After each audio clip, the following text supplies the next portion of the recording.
his time.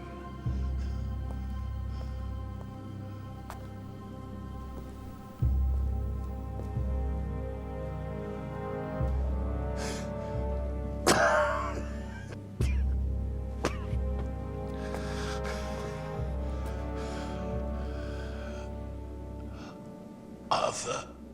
No, Father. Arthur is dead. It is me, Henry. Henry.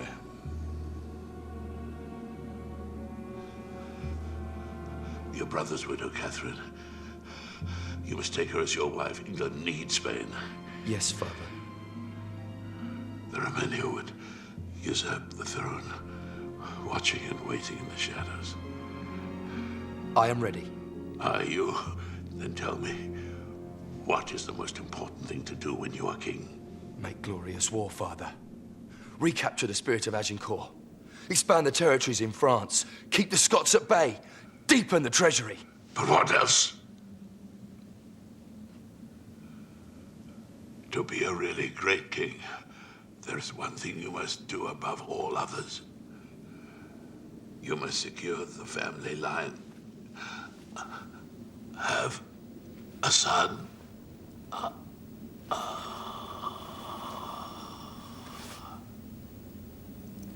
The king is dead.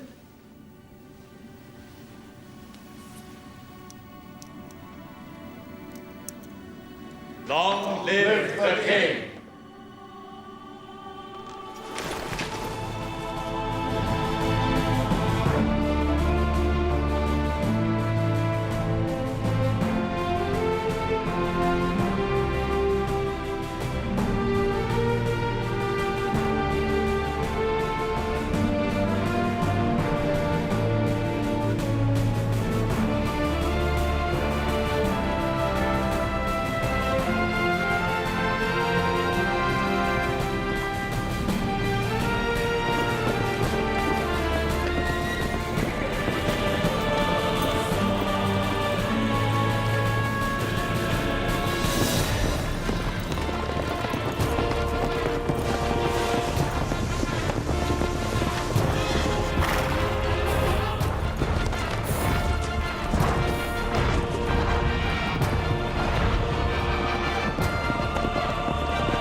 Still in labour.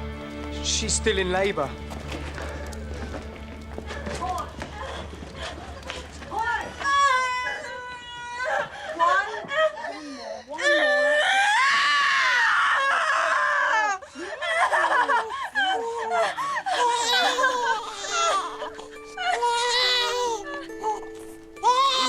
It's a boy. It's a healthy boy. God save the king.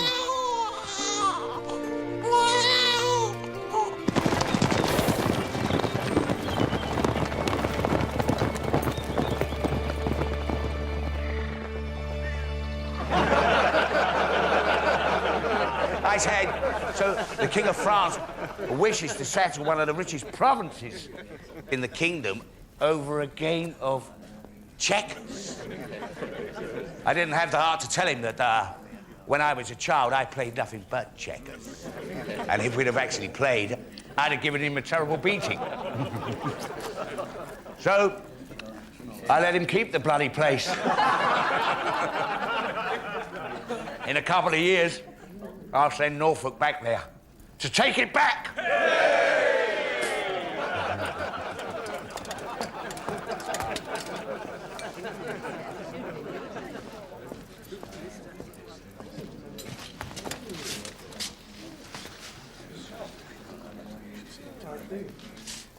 Uh-huh.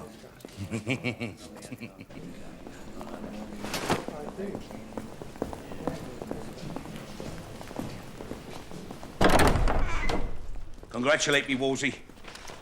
I am father of a baby boy. Your Majesty. A healthy baby boy. I have named him Henry Fitzroy. As for his mother, the blood girl, we shall give her land and money. And as for the boy, he shall be properly educated and have a princely household supervised by Seymour here. And I will confer upon him the titles of the Duke of Richmond and Somerset, and you, Thomas, you shall be the boy's godfather. That is, if you have no objections, as cardinal, to be godfather to a bastard, as well as being father to several of your own. It would be an honor, sir. Yes. Well, Thomas, it seems that I am capable of having a son after all. And now I have done my side of the business. You must now do yours. And what is that? Legitimize him. Legitimize him and give him the succession. I beg you, no. The people would never accept it. Well, they would do what I say. I am their king. It would have terrible political consequences. For Spain, it would be as good as a declaration of war. Your son would have a lifelong enemy in Mary, your daughter. But the country would be split into two. What do you suggest, then? I suggest you keep trying for a legitimate son with the Queen. No, please. I can't. We've been trying for 15 years, Thomas. But your luck will surely change soon.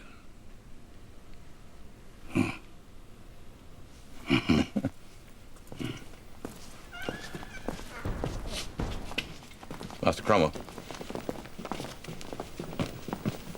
I want you to establish if the Queen still bleeds. I will speak to her physicians. The King needs an heir, and soon. While he doesn't have one, his enemies plot his downfall.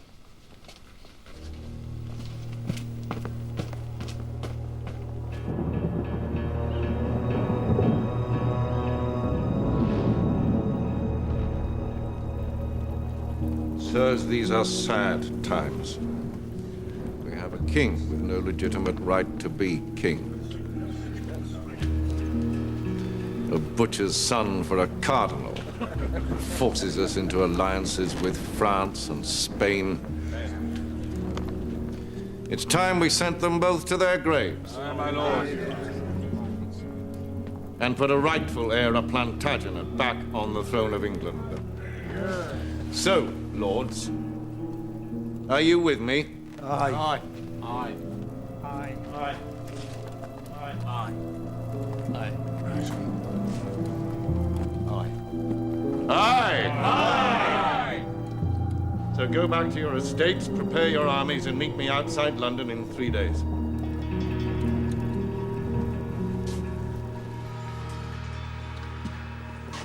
So, Buckingham, Derby, and Wiltshire. Who else? Lord Montague, sir, and Lord Abergavenny. It's a powerful group. You may go.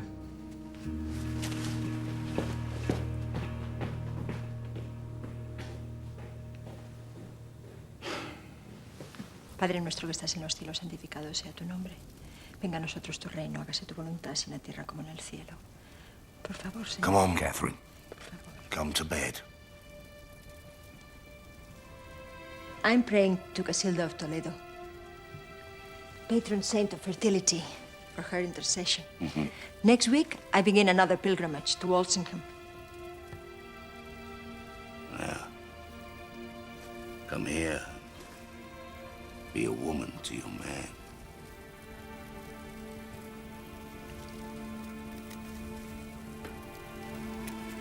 What is this? A hair shirt, my lord. Why?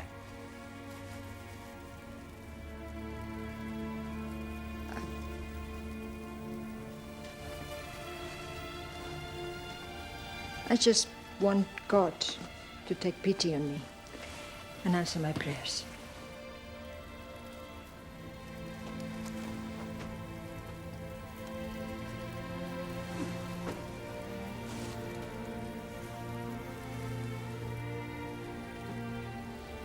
Your skin is so raw. It's strong blood. Doesn't matter. The suffering will be worth it in time. Now let me give you a son, husband. Catherine. Catherine.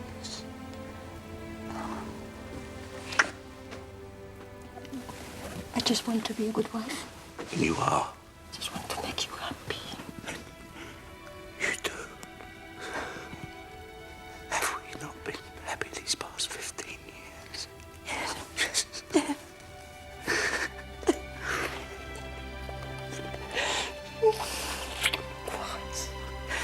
Why? Why does God punish us this way? Why? Why? I don't know, Kate. I don't know.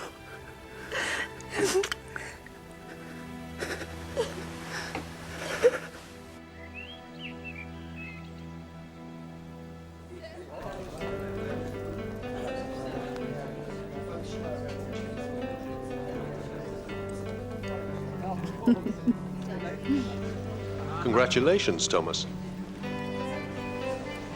Your daughter's done you proud. I shan't celebrate till the ring's on her finger. I hear the boy's father, the Earl of Northumberland, is still against it. Well, don't worry about him. I have the King's ear on this. He's assured me he'll grant you his blessing.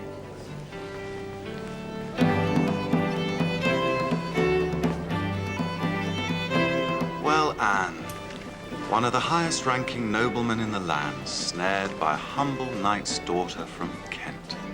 You sound surprised, brother. Well, I am. You must admit the odds were against you. Percy is marrying me, brother, because he loves me. And because I've learned how to please a man. And you? Do you love him? What a dangerous lies are spoken about love. What I want from Percy is security. And when I look at our poor sister Mary, who made the mistake of loving our king, well, I realize how precious that security is.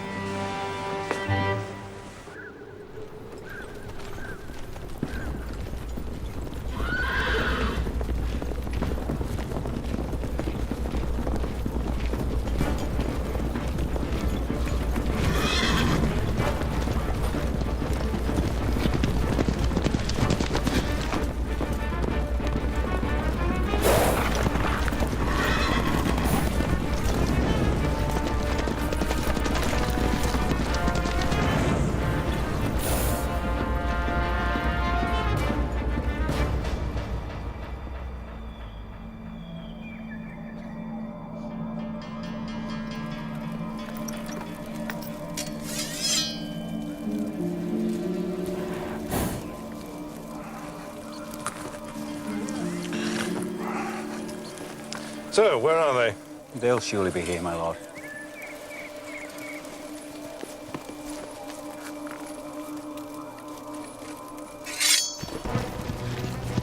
There. Derby's banner. He comes. Excellent. And from here, Wiltshire. Welcome, one and all.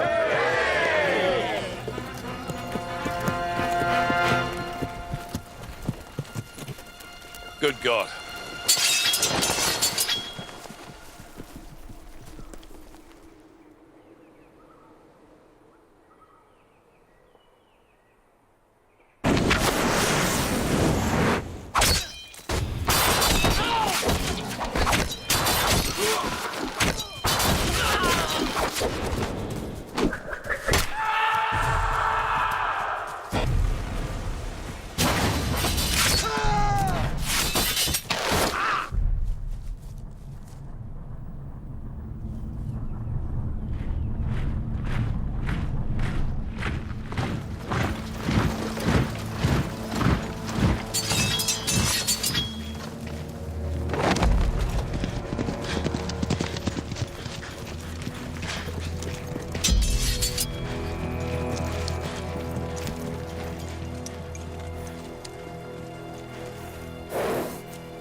So, my father was right.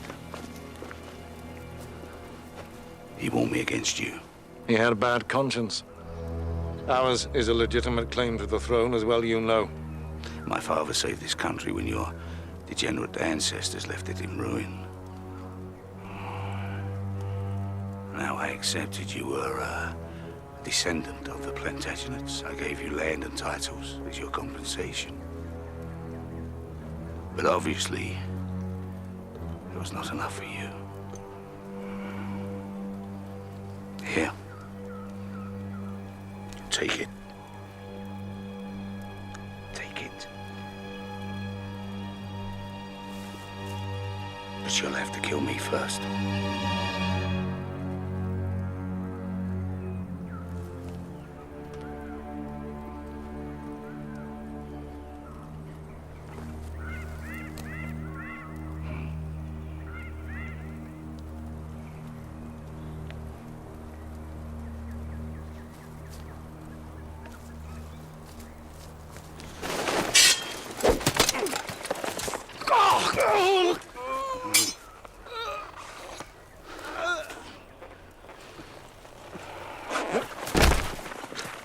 Take him to the tower.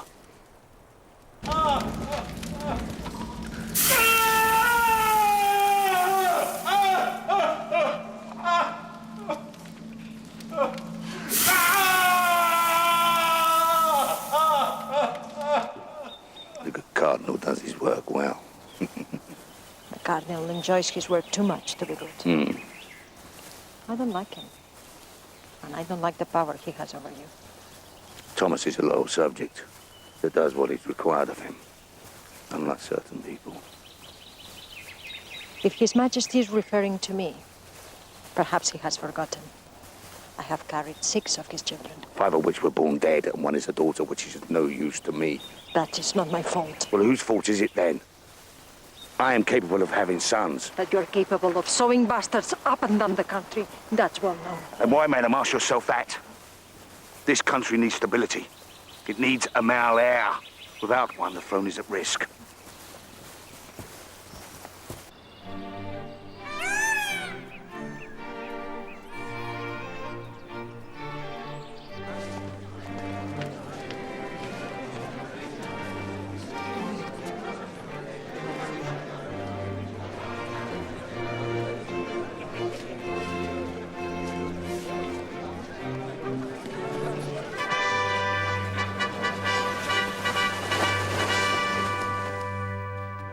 Must I do this, Thomas?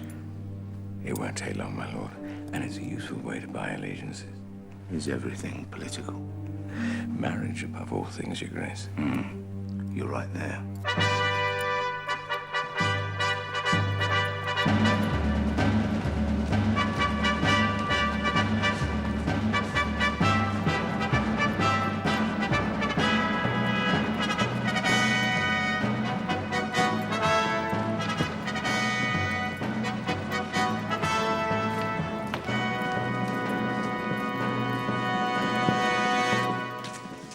Sir Edward Seymour and Mistress Catherine for Long.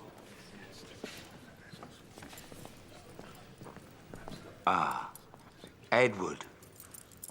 How's my son? Hope you're looking after him well. He's progressing well, sire. Excellent. And who's this Rose you brought with you? Mistress Catherine VIII. Sir John's daughter. He's a good man. You have my blessings, Catherine. Keep young Edward warm in the cold Wiltshire winter. I will. Okay. Lord Henry Percy, your grace, and Mistress Anne Boleyn. Boleyn. Mary's sister. Recently returned from France, my lord. Well, come on. See your face, woman. Or do you hide it for good reason?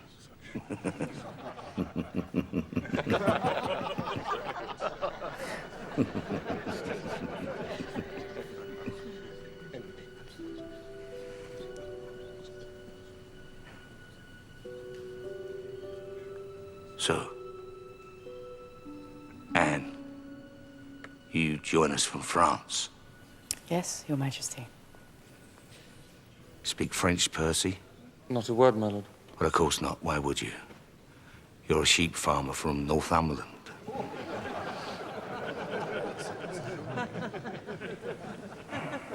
You were at court there? Yes, Your Majesty. Tell me, I'm curious. How does it compare with ours? Comparisons are meaningless, Your Grace. Since France belongs to England, whatever attributes its court might have are yours anyway. And the King of France. Our ladies in court are eager to hear of his reputation as a man. Well, for reputation, read fantasy, my lord. Talk among the ladies in France was not so favorable.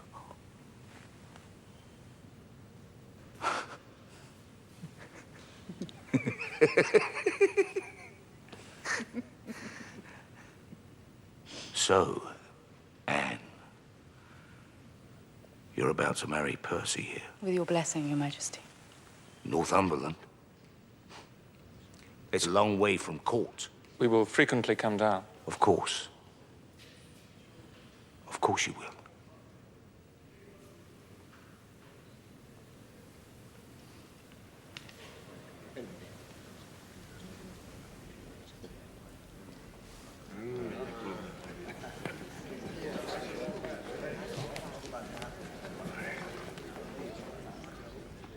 Wolsey. Everyone else meets the king and is tongue-tied, but you... Did you notice how he looked at you? Hung in her every word. By every compliment, you mean? Mwah! Henry Tudor is a vain man, and vain men are easy to flatter into submission. Quite the opposite to my husband. My Lord Percy. Mistress Anne.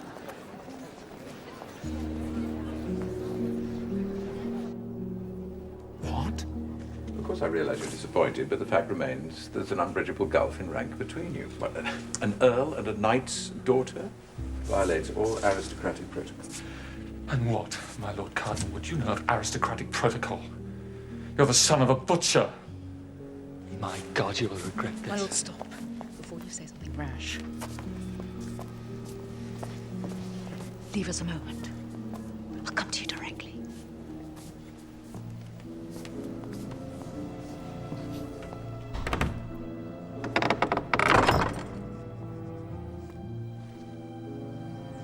I beg you, my Lord Cardinal, leave Lord Percy and I be.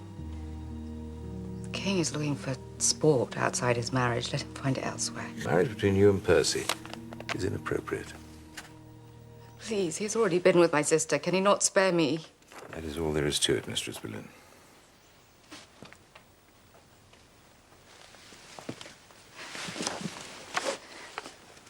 Please. You can persuade him. He listens to you. I mean, everyone knows you're like a father to him. That is all, Mistress Boleyn.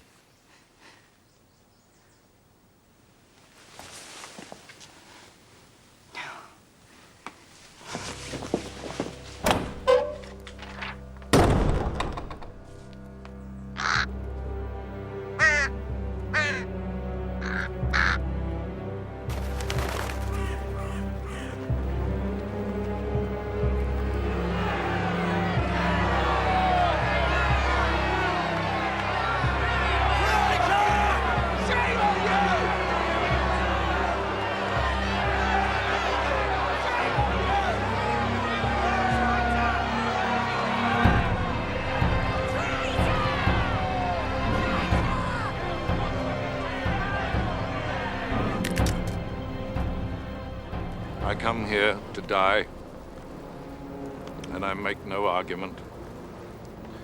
May God bless and protect our just and noble king. I should have had him burned. Never was there a gentler monarch.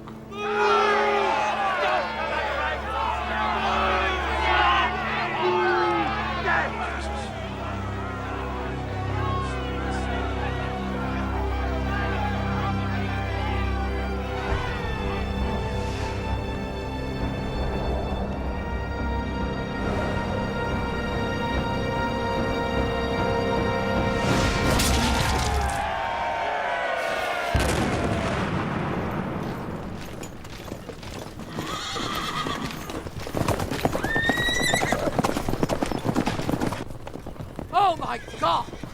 The King's coming! The King's coming. The King is coming!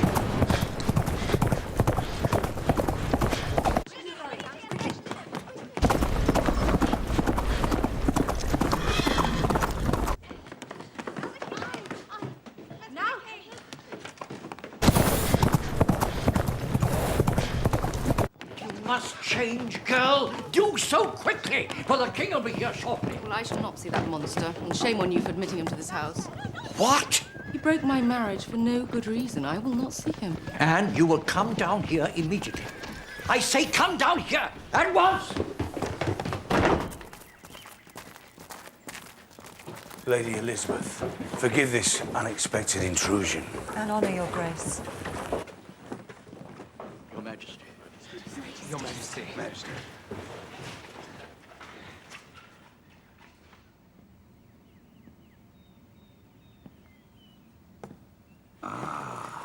Mary.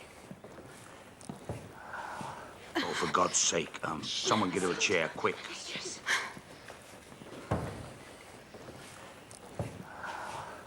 George, you'll join us for the hunt this afternoon?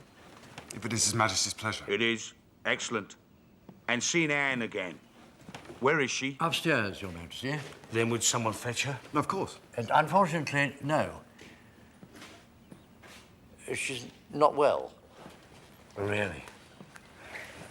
Then I shall go pay respects myself. Anne? Anne?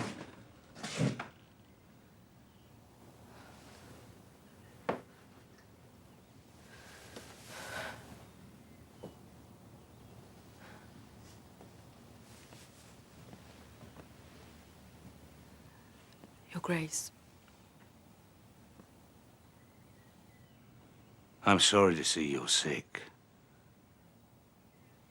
A light fever. What coincidence. I have one too. Although a shrewd physician would call it by its proper name, impatience. Seeing you again. Oh, His Grace is surely mistaken. It is my sister Mary he has come to see. On the contrary, it is you. Yes, but she is pregnant. With his child. That she is pregnant is undeniable. That it is mine is not. You should be careful what you say. Your words might cause offense. Well, you imply that my sister does not know the father of her child. Well, now whose words give offense? Well, happily, your sister is about to be married. To a provincial bookkeeper, organized by Wolsey to render her respectable. No, the Cardinal keeps himself busy in this family. Making one marriage, breaking another. If he did break your marriage, Anne, it was because it needed to be done. Your union with Percy was unacceptable to me. And how acceptable is it for my sister? For His Grace to sweep in, do as he pleases, and then leave without a thought Your for the fever runs consequences? high. You forget to whom you speak. Oh, I know exactly to whom I speak. I speak to the man who's torn this household apart. No, why do you not confess the real reason you broke my marriage? It had nothing to do with rank. You thought you could do to me what you had done to my sister. I can do anything I want. I'm the King of England, divinely appointed. My will is the will of God. Oh, then come. Have your divine will and be gone. Then I can return to my Lord Percy. You will return to court tonight and will report for duty in the Queen's household tomorrow.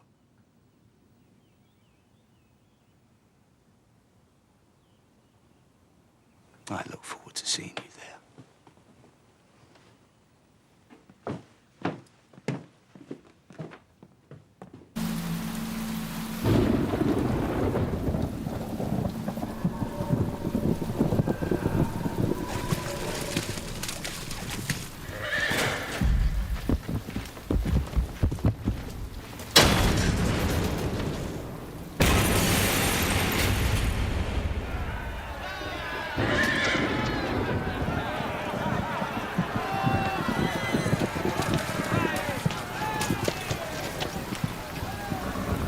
is he? From Scotland, my lord, a professional, undefeated. Really?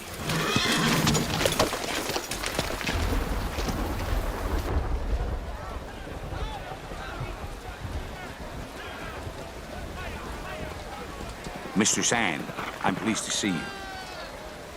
I trust your new accommodation at court is comfortable? As comfortable as prisons get. Oh, come now. It's hardly a prison, is it? Well, what else do you call a room where you're held against your will?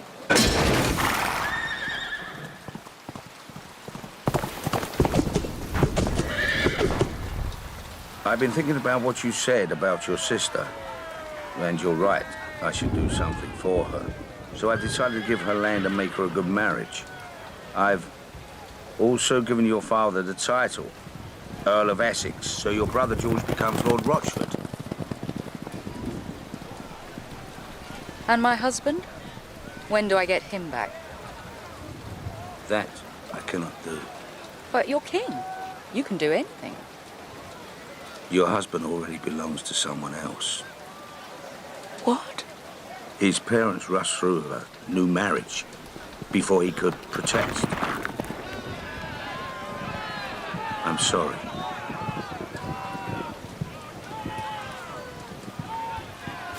Sir Francis Byrne! Now we'll see what your Scottish knight has to offer.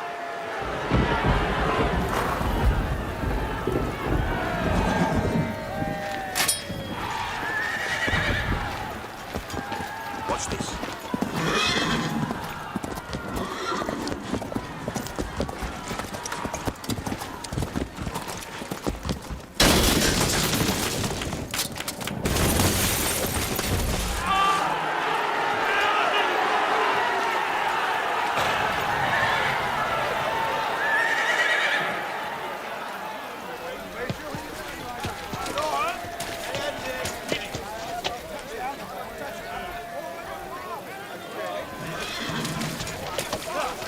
Fetch my armor.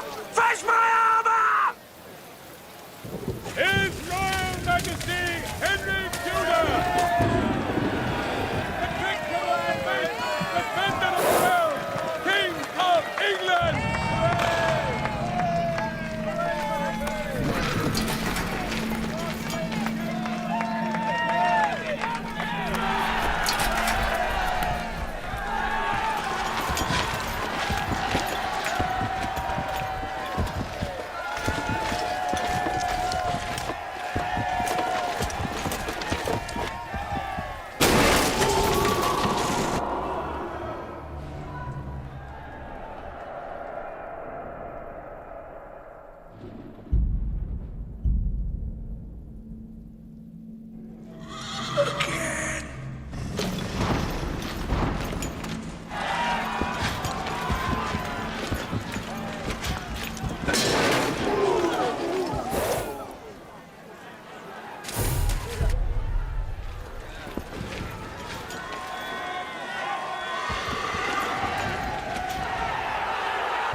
Isolated case. Nobody else at court is sick. But the wind brings it closer, Your Majesty. Why can't we stay at Richmond? Too close. Or Windsor? Also too close. No, I can't leave London now. I must stay here. It's absolutely vital I stay in London. Your Grace, you are King of England, and at present, without a male heir.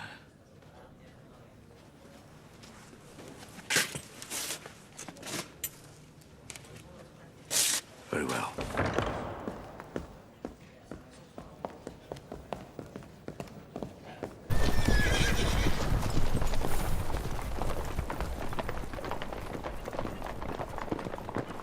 Golly, he's gone. Maybe now I can have some peace. Come, Anne. It may fool others, but not me. What? You've developed feelings for the king. Uncle! And him for you. Why else do you think he's gone? Well, he's gone to be safe from the plague. What plague? The nearest case is 40 miles away. But the boy at the joust. Had a fever, nothing more. This is Wolsey's work. He's seen how the king looks at you, he can see the dangers, and has taken him away. What dangers? I've no threat. The cardinal knows full well I could never be more than the king's mistress. Under normal circumstances, yes, but these are not normal circumstances. The Queen is in trouble. There is talk throughout court of the illegitimacy of their marriage. Add to that fact that the king has taken a shine to you and is desperate for an heir. What are you saying? I'm saying it's in your hands. You can take this as far as you'd like to go.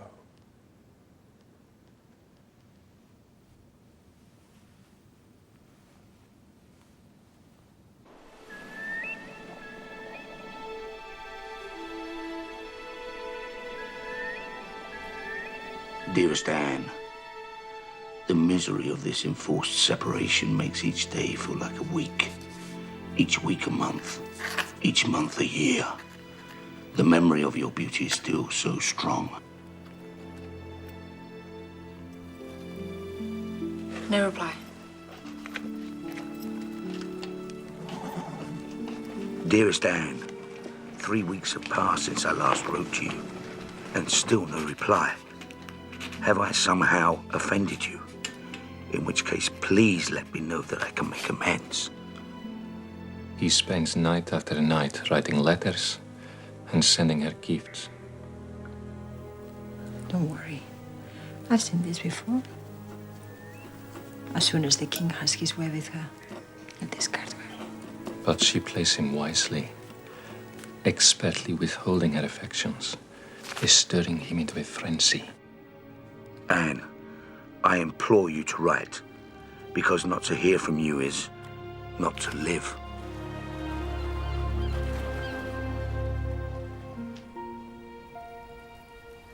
My lord, the reason I have not written is not because I wish to cause you offense. Quite the opposite. But to protect myself from disappointment. You are married, after all. However, your generosity has touched my heart, and now I feel compelled to write. Indeed, so delighted was I by His Majesty's generous gift of a bracelet that I feel that I shall never be able to take it off. That it shall become part of my body and join my heart and my breath in waiting impatiently for my lord's safe return.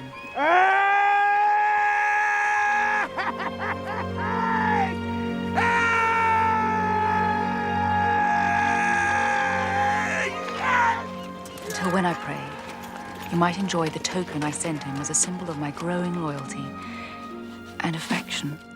Dearest Anne, the proofs of your affection give me great delight and satisfaction.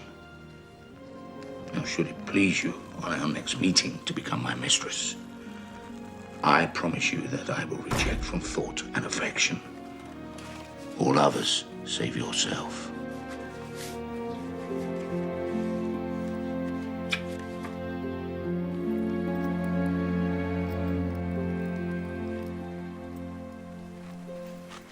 No reply. Dearest Anne, I do not understand. One day you write and send me tokens of your affection. The next you punish me with silence. Why? If you desire an end to this friendship, just say so, and put me out of my misery. Anything but the torture of this inexplicable silence.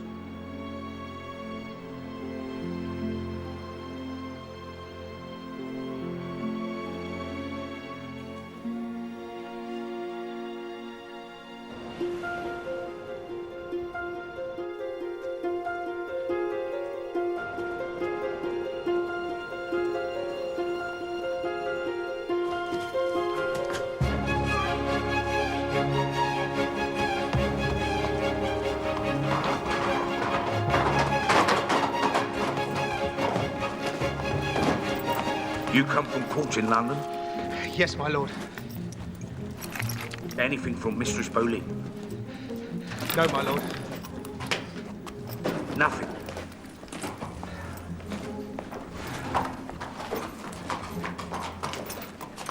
Wait, boy. One moment. What's your name? John, sir. Oh, John, can you keep a secret?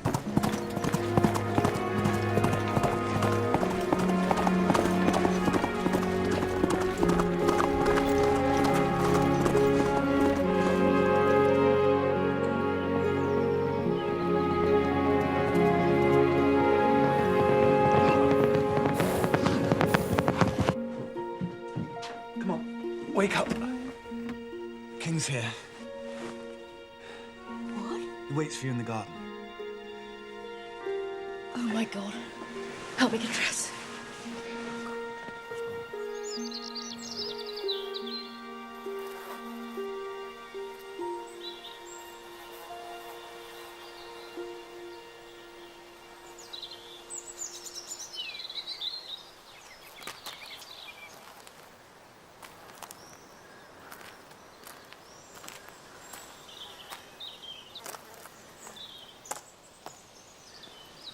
Your Majesty.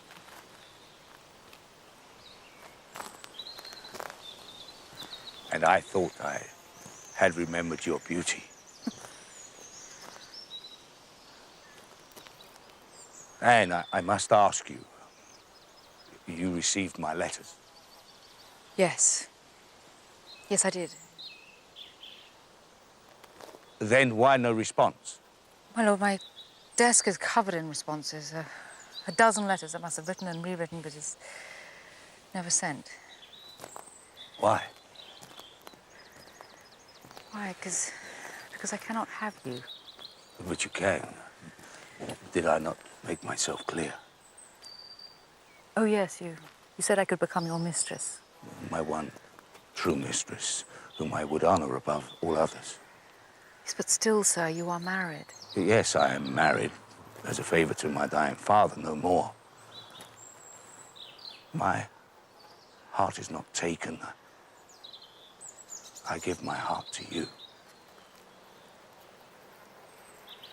Yes, but while you are married, we're doomed forever to meet like this, in secret, speaking in whispers. But why do we continue to discuss this? I beg you. No, His Majesty can take his pleasure elsewhere. The court is filled with women ready to give him what he desires. I have no interest in any other. I want you. While you are still married, well, all you can ever give me is the insult of the title of mistress and our sons, the title of bastards. If you love me with the force that you claim, you wouldn't want to hurt me in that way. No. No, you're right.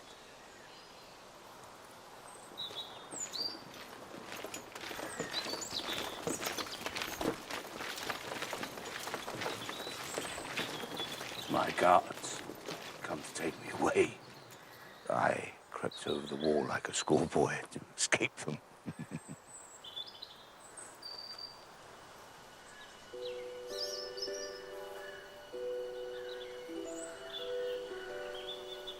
Goodbye, Anne.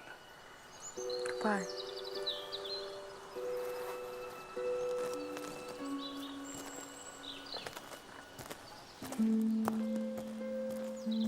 Wait!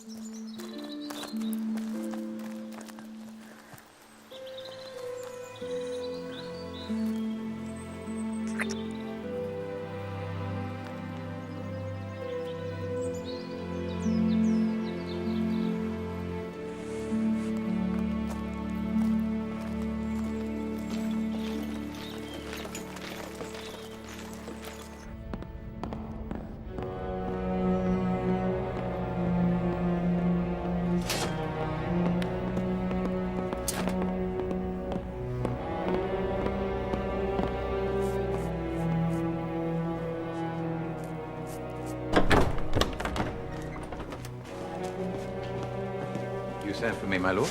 Yes. I want you to test the validity of my marriage. Why, my lord? Because I love Anne Boleyn, and I will have her if it's the last thing I do. But the Queen is still alive. Princess Catherine is alive. I'm of the opinion there is no such person as the Queen. Oh, well, my lord, there is, and she is your wife. She is my brother's widow. And you were granted special dispensation by Rome to marry her. Because the Pope wanted to strengthen his alliance with Spain. Because you insisted. Are you debating with me? No, my lord. You have read Leviticus. He who uncovers his brother's wife's nakedness shall be childless. But her marriage was never consummated. Whose word do we have on that? Do you really think that my brother, a hot-blooded Tudor, would be married for 6 months and not consummate his marriage?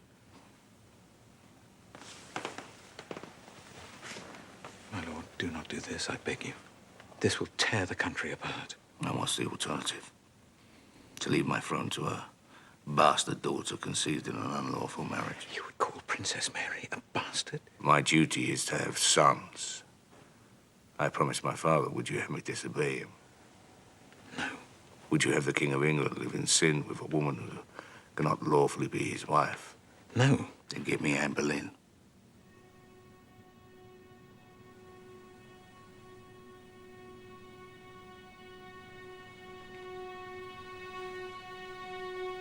Very well.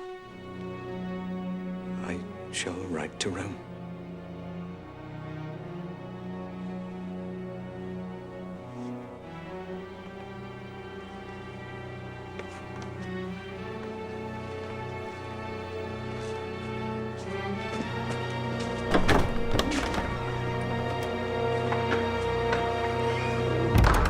In Holland, people have had enough. In Germany, too. Of a corrupt Roman Catholic Church where simple working people pay priests with their hard-earned money for miracles like this.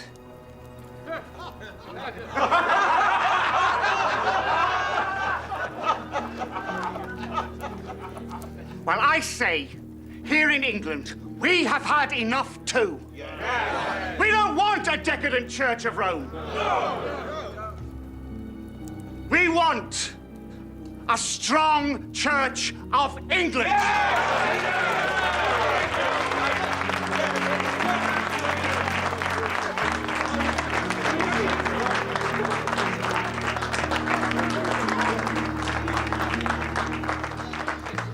I have served the Cardinal for 5 years. In that time, I've seen him control the king to such an extent you wonder actually who was the king. Yesterday, Henry Tudor reminded everyone who actually wears the crown. I tell you, he is set upon this Boleyn girl, and not just to bed her. He wants her as his queen. Good God. This is it, Cranmer. This is our chance. Anne Boleyn is one of us, a reformist. She reads Tyndale. But with Wolsey in place, what can we do? Wolsey is safe only as long as he delivers the king what he wants. A divorce. And with his friends in Rome, Wolsey will be able to do that. Right? Rome is in the Emperor's hands, the Queen's nephew. And whilst that is the case, the Pope will never agree to the divorce. And if that happens, and Wolsey fails,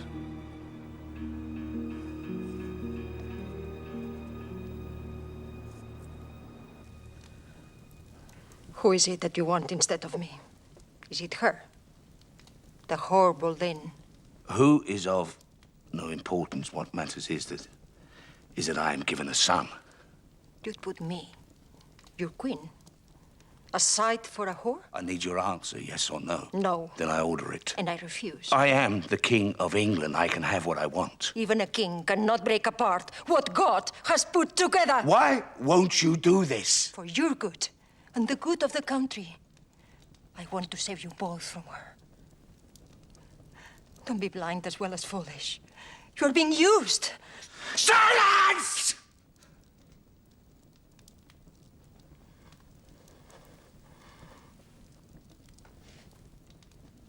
He here, I've taken the liberty of hanging portraits of your relatives, your family's coats of arms. And in every corner you notice your initials have been carved in gold. It must be killing you to do this. You've tried to get rid of me 1,000 times, and now you give me your own apartment. You're still angry with me. I was hoping you'd take this gift as an invitation to put the past behind us, make a clean start. Yes, you'd like that, wouldn't you? Now that your future depends on me.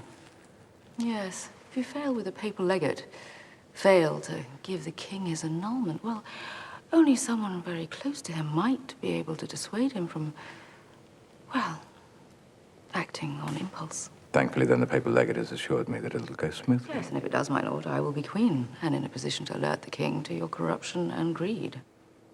You cannot win, Cardinal. Don't be deluded, madam. Your newfound power is not about the king's love for you. Oh, yes, it is strong at the moment. Very strong. But deep down, this is all about a son, and that's why he wants a divorce from Catherine. And it's what he wants, above all else, from you. You give him that? Oh, yes. Your position will be unassailable. You fail. And I guarantee this power you have will desert you overnight. And the cold wind of persecution that blows in Catherine's face at the moment will turn on you.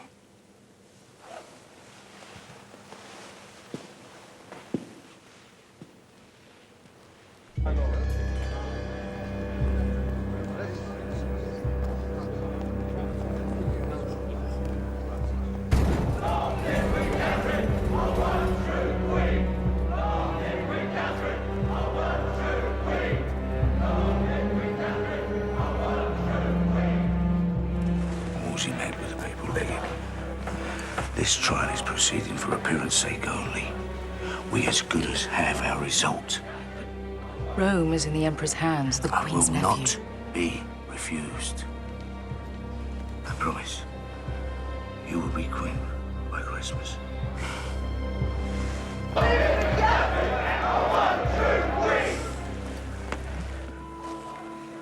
But even now, you don't agree to be my mistress. You know full well I will conduct myself like a mistress just as soon as I am your wife.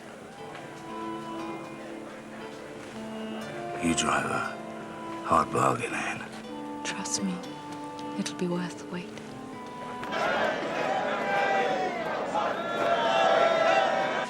Henry, King of England, come into court.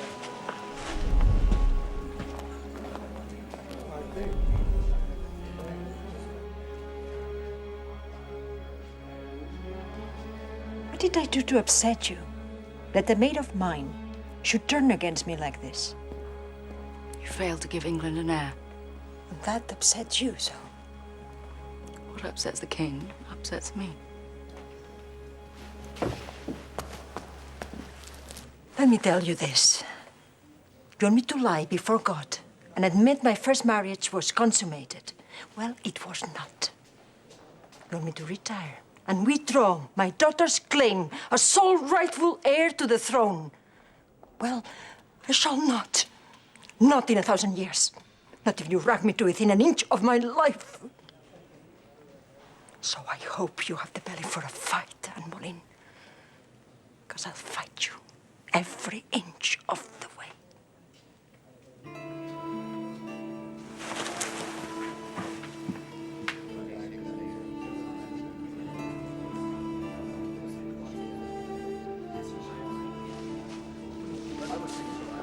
Your Majesty.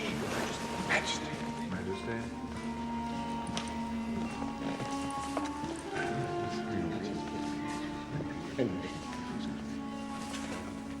My lord.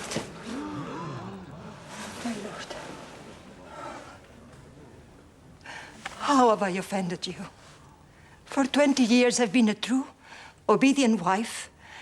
I've loved all those whom you loved and given you children, though it has pleased God to take them out of this world. You know, when you had me at first, I was a true maid, without touch of a man.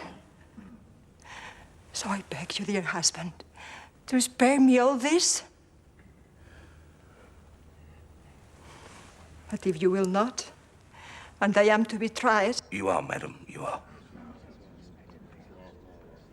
Then, let it be in a proper court, and by the only authority I recognize. I've appealed my case to His Holiness, the Pope, and expect his reply any day.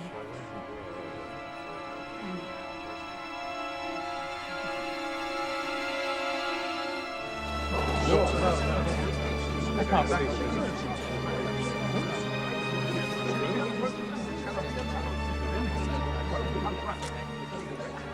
Since it has pleased the Queen to absent herself from the court, the trial will simply continue without her.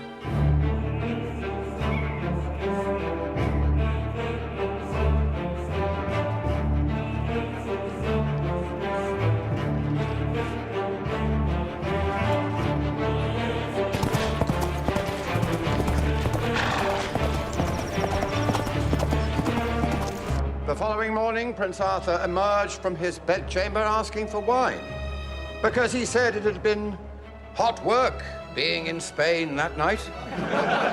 What do you take that to mean? But I think the meaning is obvious. It was his wedding night. And Princess Catherine was from Spain. Thank you. That is all.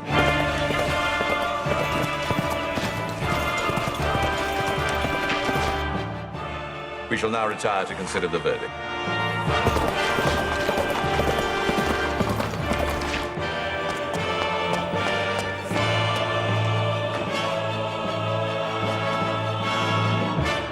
For His Holiness the Pope.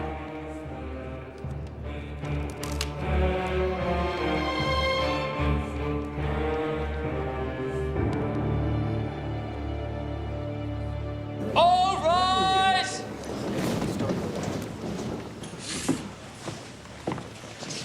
My lords, I have just received a letter from my master, His Holiness the Pope, which revokes, with immediate effect, my authority to try this case. I therefore have no alternative but to adjourn this court. I can't believe it. You said you had Capezio in your pocket, that the verdict was ours! It was! The Queen's direct appeal to the Pope surprised us all. Well, you should have foreseen it. How could I? Instead, you have failed and humiliated your king. Your Highness, I fear I've made an enemy of Lady Anne for reasons I do not understand. You have made an enemy of me because I have the king's interests at heart and see how you betray them. Your Grace, I beg you, no one has ever served you as I. While always serving yourself first. I've protected you, looked after you as if you're my own son. See his arrogance? He puts himself as an equal to your father, the king. Your Majesty. He lives in palaces that are larger than yours and behind your back has amassed wealth far greater than yours. Open your eyes, my lord. I'm afraid Mistress Boleyn is still naive about the court's ways and has swallowed whole some of the idle rumours. On the contrary, Mistress Boleyn is extremely well informed and has compiled a list of your transgressions. Would you like to hear them? Stop it! Stop it! I can hardly hear myself think! I cannot have you both in such disagreement! Well, then you must choose between us. If you trust and prefer the cardinal above me, well, then I shall go, but would never return to court again. Anne, I beg you, don't make me do this.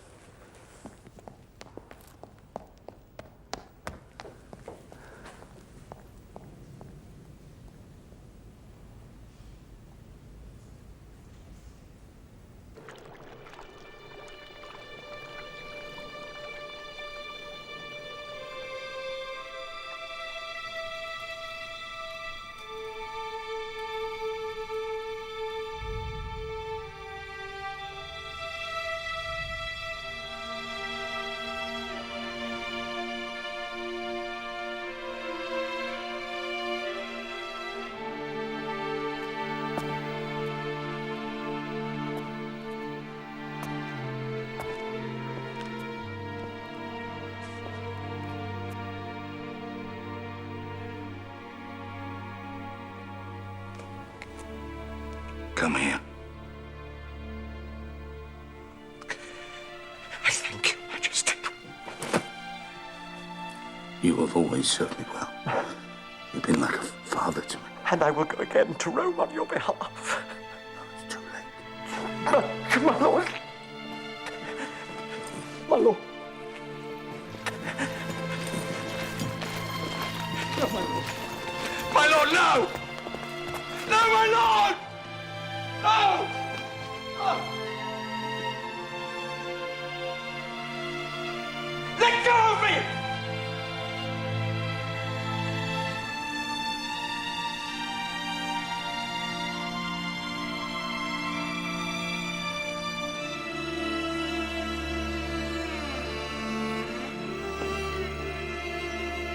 Thank you, my lord.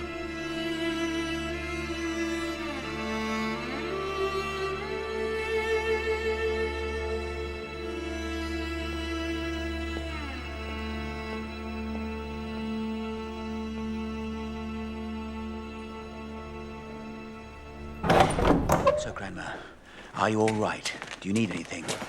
No. I'm ready.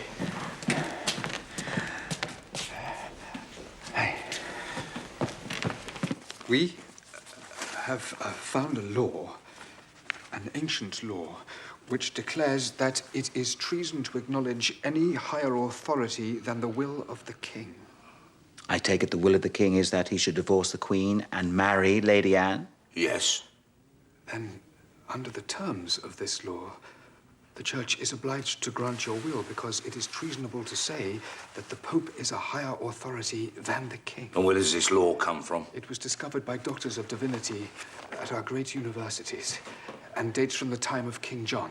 And you are satisfied this is valid? Absolutely, my lord. But that would mean breaking with the Catholic Church.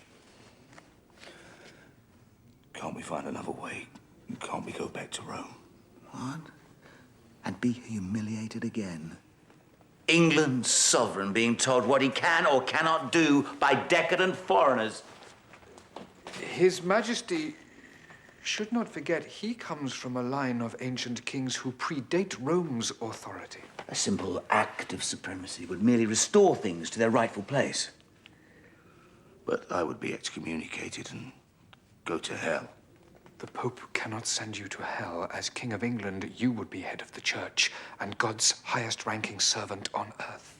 You would simply be excommunicated from the corruption of Rome, Your Majesty, and not from the love of God.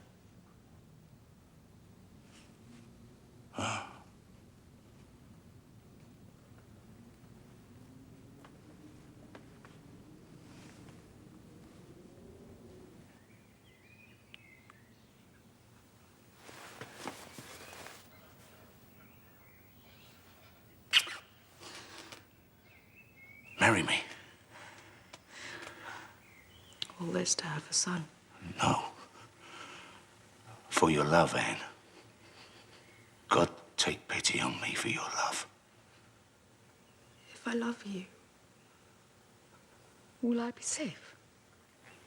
Of course. Do I have a word?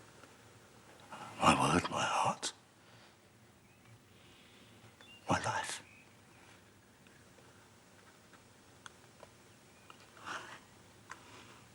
God help me.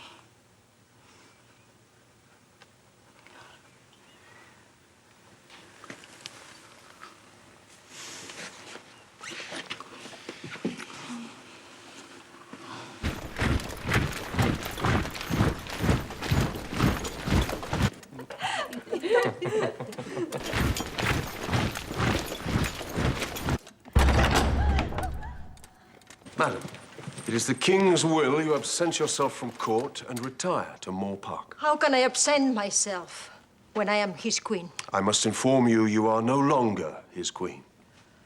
He cannot do that to us. Take the girl. Leave her alone. Leave her alone! Not me! Mother, do something! How dare you? Stand up for yourself! You may see her again when you agree to the King's wishes. That I declare my marriage invalid, making myself a whore, and my daughter a bastard? Never. I am the queen, the king's lawful wife, married in the eyes of God, and no hastily drawn bill No ceremony held in secret can change that.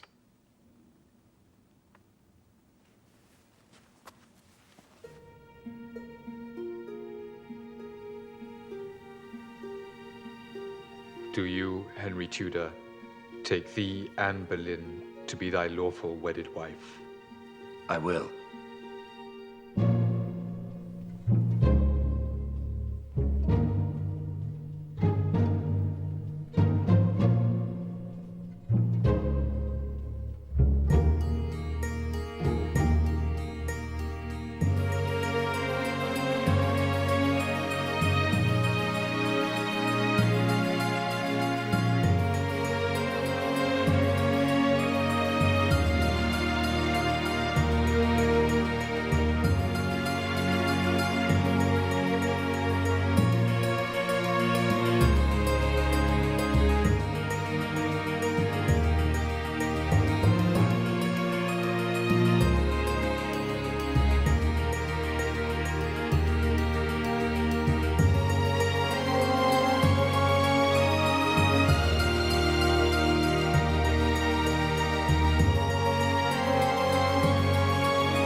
What is it? No. I was just wondering, now that we have each other, you won't What? lose interest. In you? The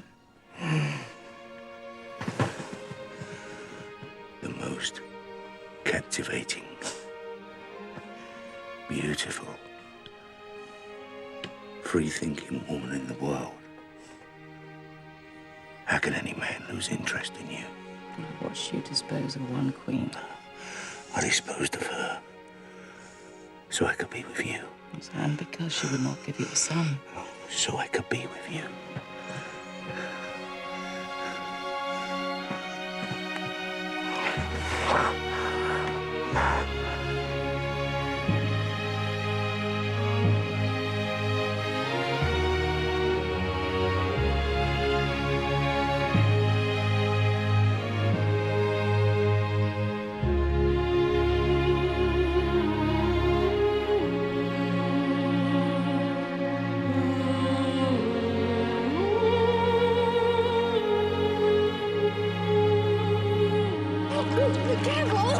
Careful!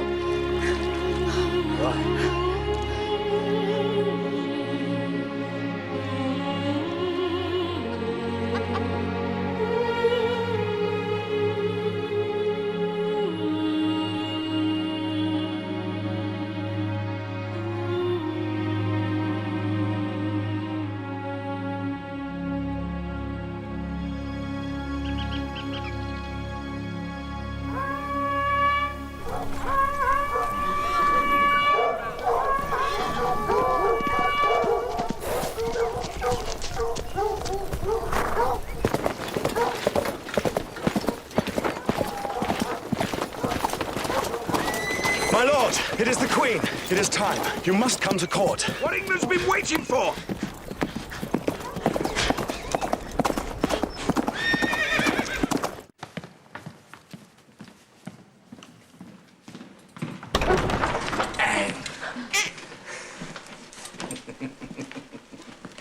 Anne.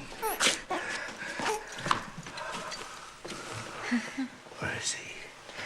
Where's my baby son? My lord, I have failed you.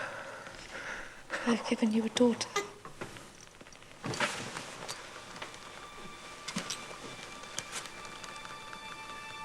Daughter?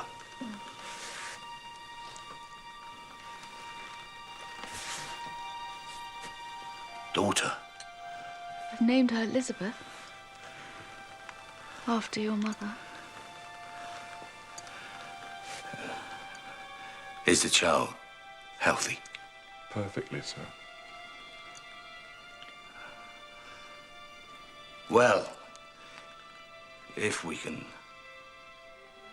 have a healthy daughter, we can have a healthy son.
Pray for our king, for he has fallen into the hands of the devil. Bewitched by the great whore, he has rejected his wife, Catherine, a true daughter of Christ.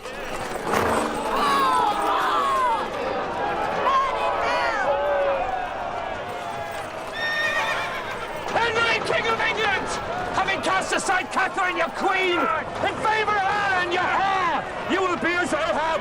Your blood will be drunk by dogs! Blackguard!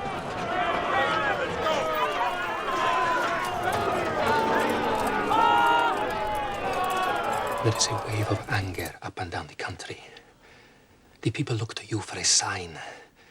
They would rise up in support. And your nephew, Charles the Emperor, he would happily lead an invasion against Henry. This is the moment, Your Majesty. With your word, the bugle would sound. You're very kind. But no, Ambassador. I'll not give the word. I've done England enough harm already. And I do not wish to go to my grave, having made it any worse.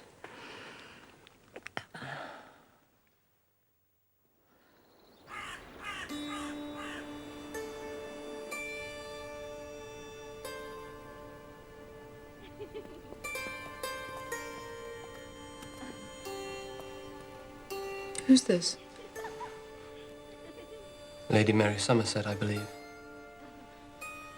Yesterday was Margaret Shelton. The day before, her sister Mary. When we first met, he couldn't keep his eyes off me.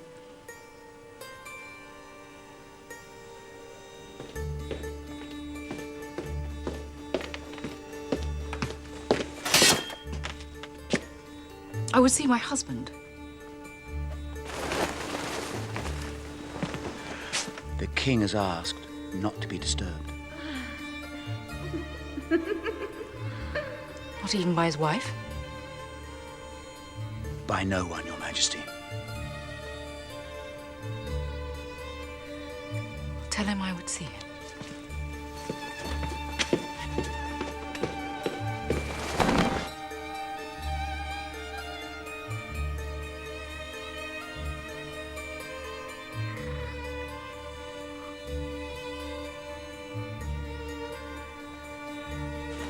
Your Majesty, the king cannot... Wait. You cannot ignore me like this.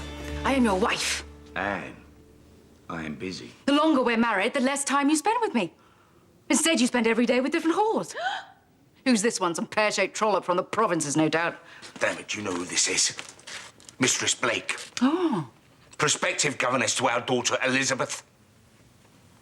What? You're becoming an embarrassment, madam. What is wrong with you? I am standing up for myself, that is all. There's only one way to improve your position, and that's to give me a son. Well, I'd give you one if you spent some time with me. Well, don't forget, you need to be involved as well. Or, as head of the church, do you think you're now so close to God you can have immaculate conceptions too? I'll show you. Let me move. Let me pleasure you. Stay still! You think I like those filthy elaborations you learnt in France? They disgust me!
From the King. Good news, I hope?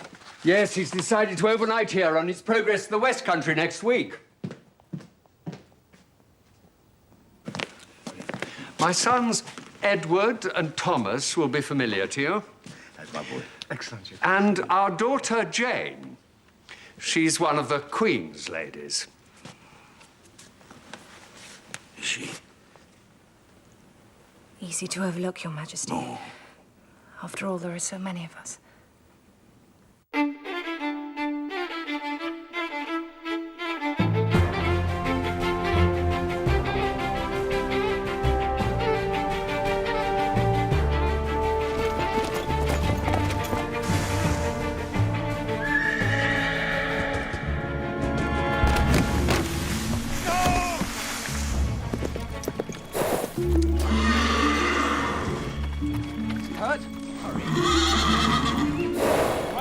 My lord.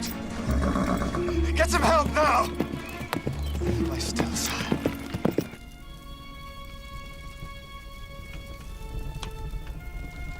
I'm sorry. I hurt you. No, you do it well. Very well.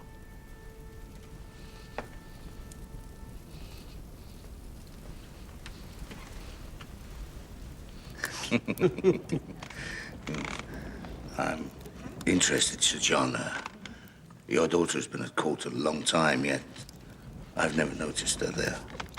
Beauty is not her first virtue, Your Grace. Nonsense. She radiates beauty. And she's a wonderful nurse, but I'm keen to know if her other virtues exceed her beauty. Obedience, humility, integrity. Oh, really? Then everything my wife isn't.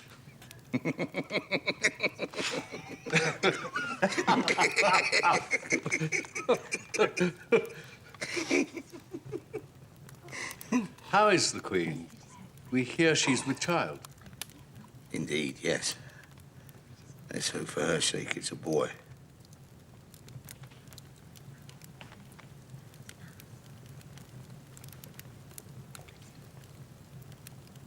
The heartbeat is strong, but races.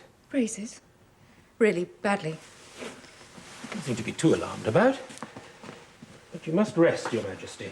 For a woman of your age, the next weeks of the pregnancy are crucial.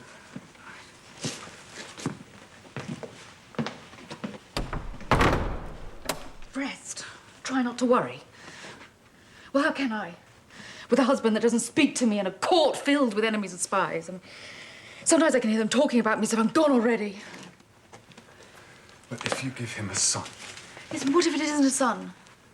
If the bum points, it's a boy. If it's round, it's a girl. Well, does it point, George, or is it round? I don't know. I mean, I tried to compare it to the way it was with Elizabeth, but I can't remember. I can't remember. Oh, my beautiful sister.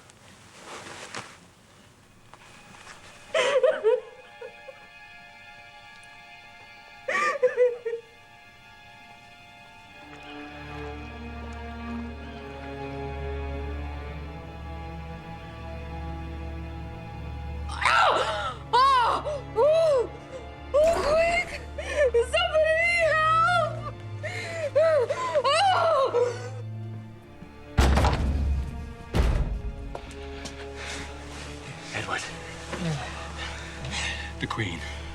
She's in labour. But the child wasn't expected until July.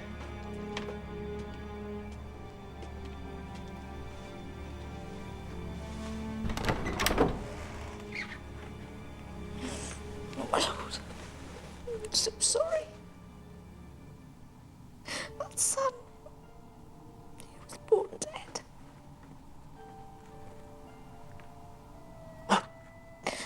He came earlier.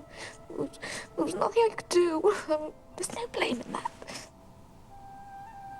Dead?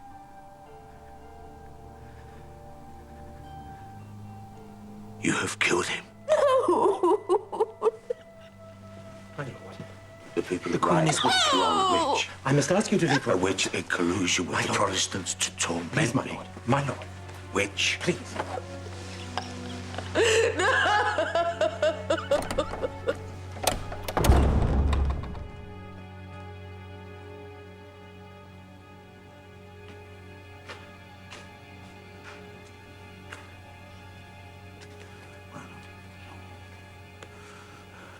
My father bade me do one thing as king. Just one. Have a son. To fulfill his wish, I had been married twice. Accepted excommunication, risked invasion and civil war. But what do I get? What do I get?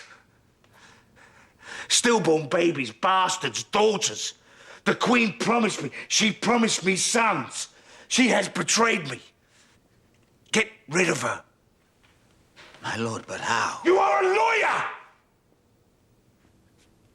I had a child with her sister. But she was married. The child could be her husband's. The affairs in France. Not conclusively proven and without a bastard child. Find a way! Find a way.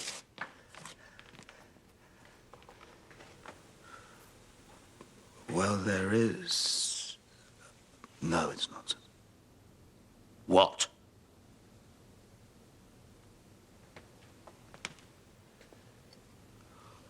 Last week, Lady Rochford came to see me, claiming to have information about the Queen.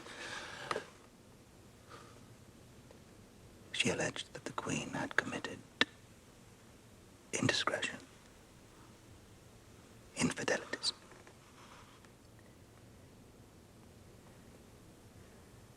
Who? She mentioned Master Smeaton, Henry Norris, and Lord Rochford.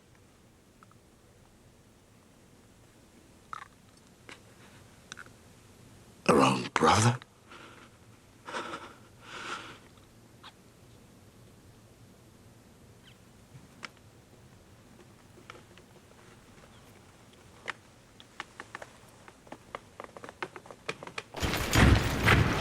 Lord Boleyn, I arrest you in the name of the King. Let go! I am guilty of nothing. I will swear to it. Take him. I will admit nothing!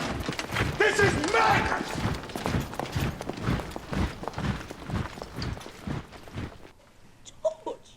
Come. Arrested! Cousin, the tide is turning. They mean to try Anne. So, Marshal, I shall have to preside. As her uncle, it leaves me in a terrible position, but I have no choice. This is no time for sentiment. You must distance yourself from her.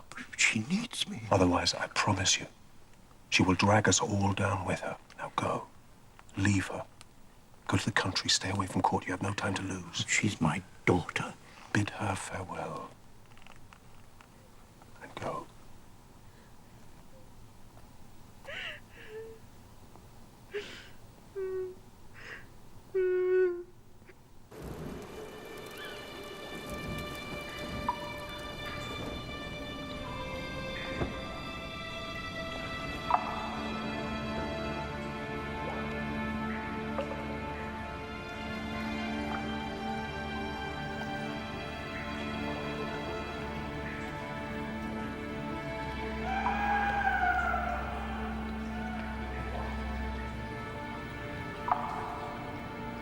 Master Kingston, bring in the prisoner.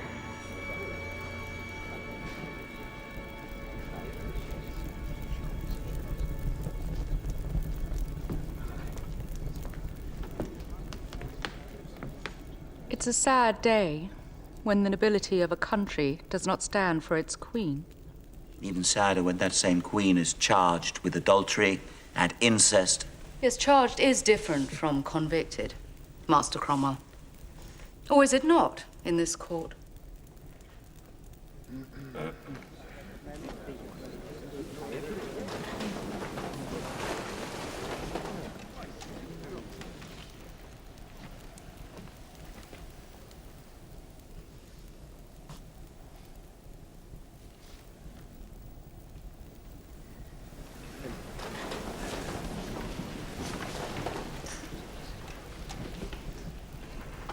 The charge is that between the 24th and 27th year of the reign of our sovereign Lord Henry, King of England, his wife, the Queen, having been seduced by the devil, did knowingly commit adultery.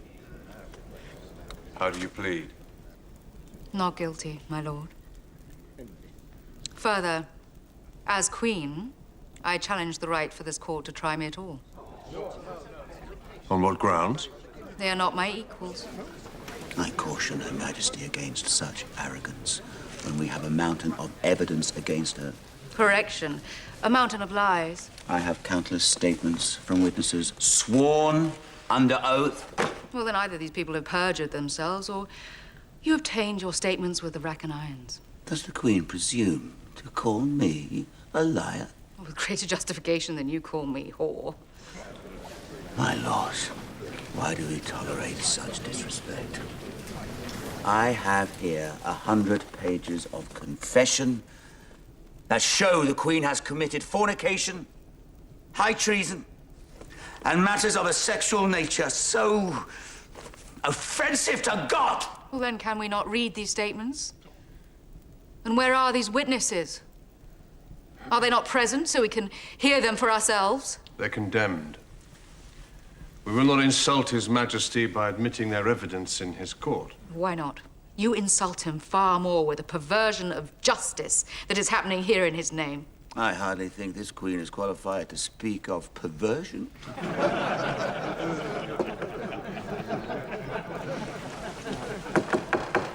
Silence.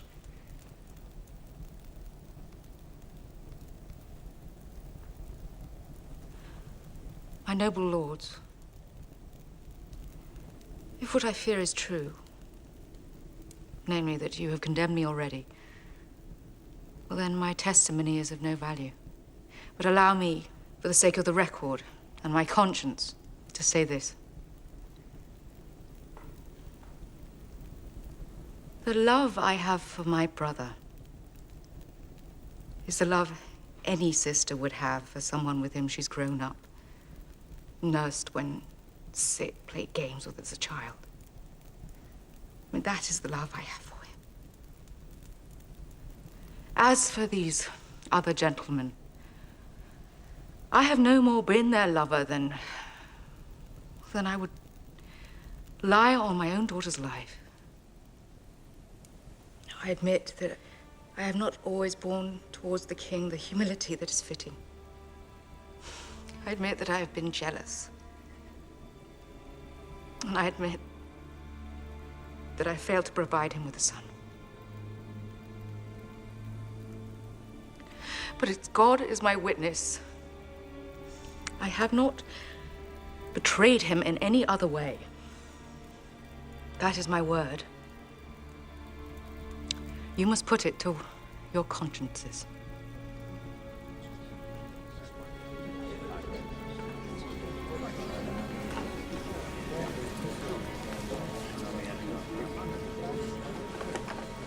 My lords, the time has come to cast your votes.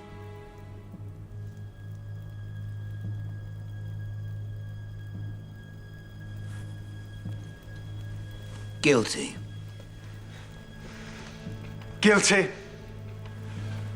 Guilty. Guilty. Guilty. Guilty. Guilty.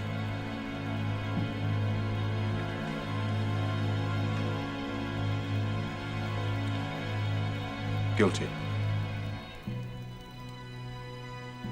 In which case the burden falls on me to pass sentence. Anne, Queen of England, you have been found guilty of treason by this court. It is therefore my duty to sentence you to be burned or beheaded at the King's pleasure.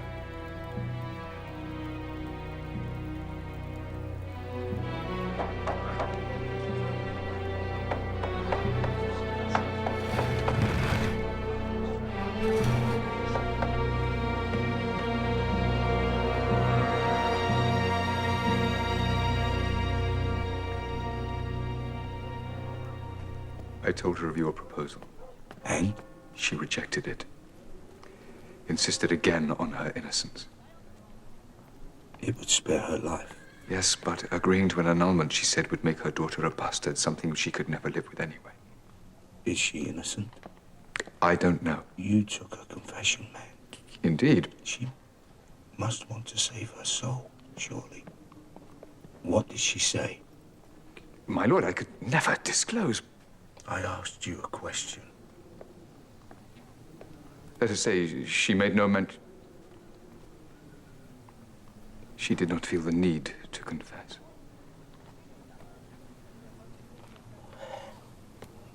I can hear a crowd. They come to see me die. Yes, Mum. And the king, where is he? I heard he has gone hunting. Hunting? Oh. Well, it's a fine day for it. Cranmer told me they sent to France for a special swordsman. Apparently I will feel nothing. I must not forget to reward him generously.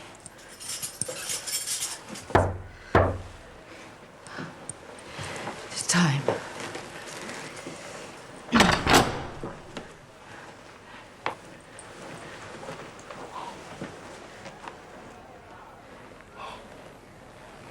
May God bless you, my beautiful daughter. The king will burn in hell for this. You must speak out against him from the scaffold. You could turn the crowd. The king is only doing his duty. I forgive him. So must you.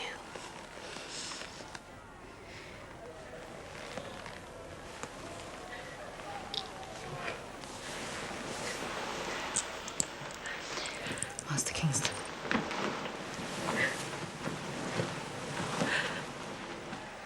Goodbye, Elizabeth. Mommy. My mom.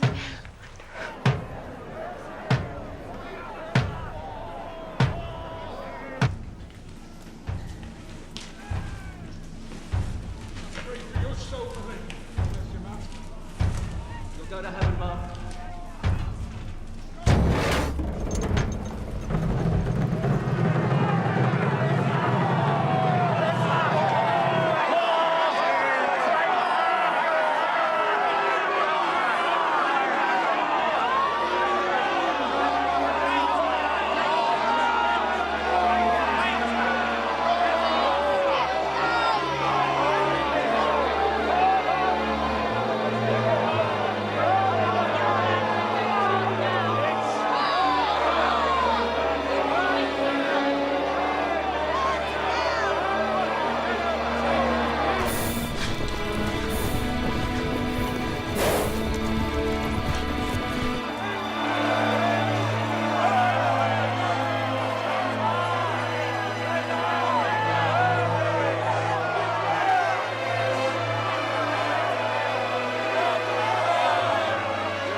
Good Christian people, I come here to die according to law.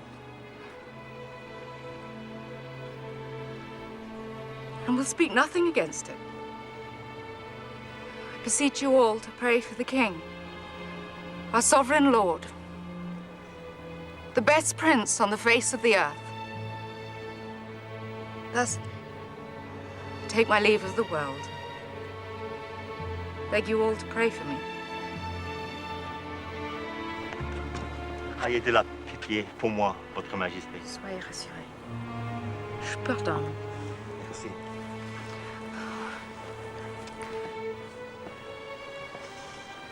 Forgive me, Mary, if I was ever angry with you. I spoke with sharp tongue.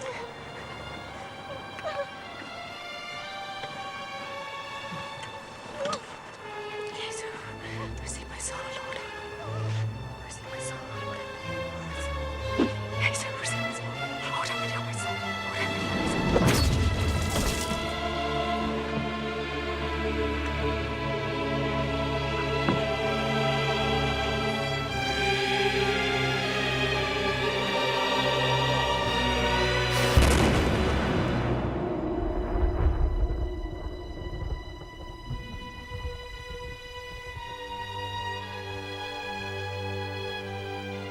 God help me.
Bless this bed and those that lie in it, and let it yield the son that England desires.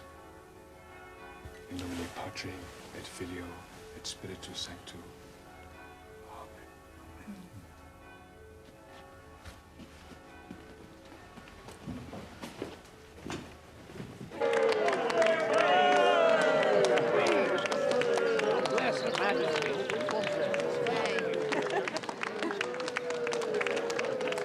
You don't think this wedding came too soon, Cromwell?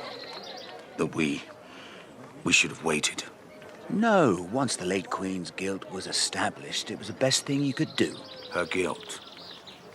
You managed to say the word without blushing? It was proven by 2 courts, Your Grace. It was ruled by 2 courts. There was never any proof. Especially on the charge of incest, that was always too much. She divided your country. And you don't. The dissolution of the monasteries will refill the treasury. And the violence committed in my name? Fully justified, Your Grace. Is it? Then how come I can no longer sleep?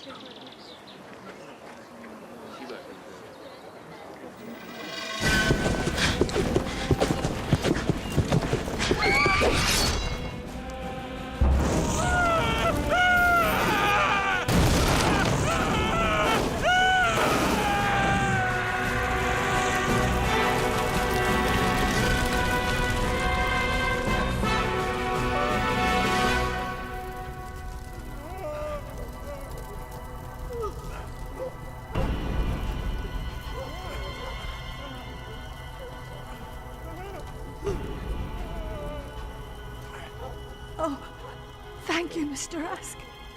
Thank you. You must do something, Mr. Ask. The people will listen to you.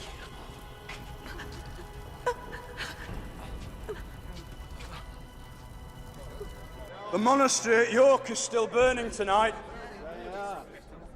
Reports are reaching me from all over the country of monks burned alive, of priests, good men slaughtered, atrocities committed not by evil barbarians from some distant land, but by our king for his new church, a church he dared dub the Church of England. Well, I stand here a proud Englishman, and I'll tell you what the English church is, and that is the Catholic Church. The one true Church of Rome. A church for which, I don't know about you, but for which I am prepared to die. So go home, and rouse everyone you know to march against a king who is hell-bent on ruining this God-fearing land.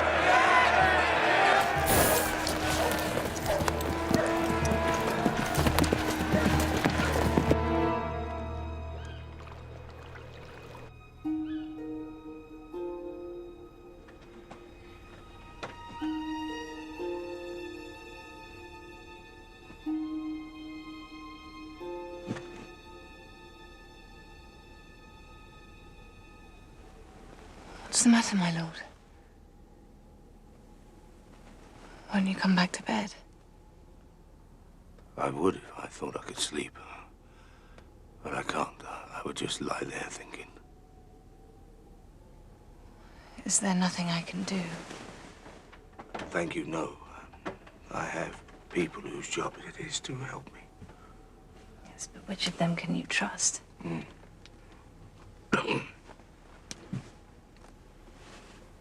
You should surround yourself with people who have your best interests at heart. Like who? Your family. Wife. Daughters. My eldest daughter wishes me dead. That's not true. I've spent time with Mary and she is anxious to see you. Be careful, Jane. Those words were put in her mouth by the Spanish ambassador. That is a trap.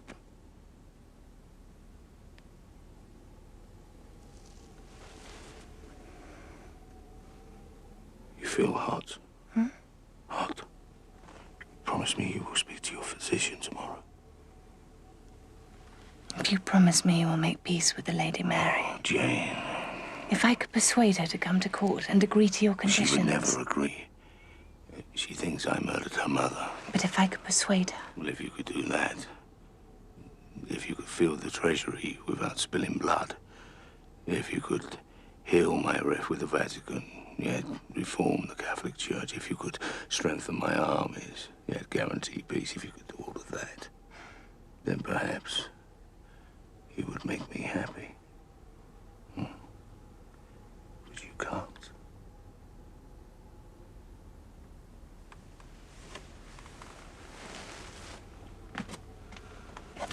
And anyway, there's nothing compared to the one thing you can't give me.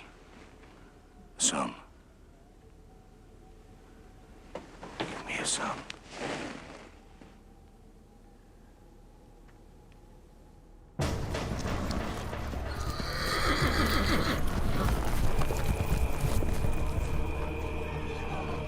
God bless you and protect you. God bless you and protect you. May God bless you and protect you. May God bless you and protect you.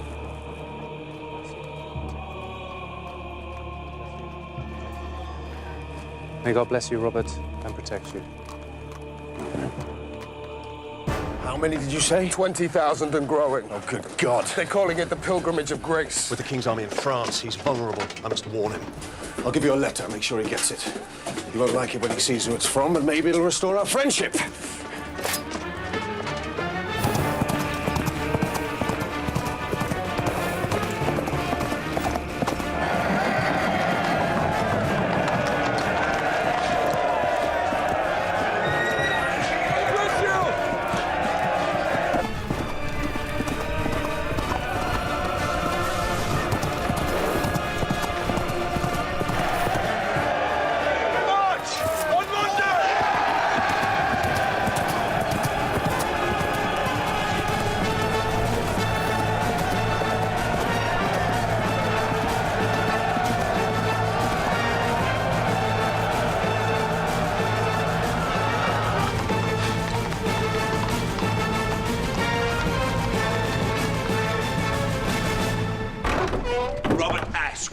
Who, my lord?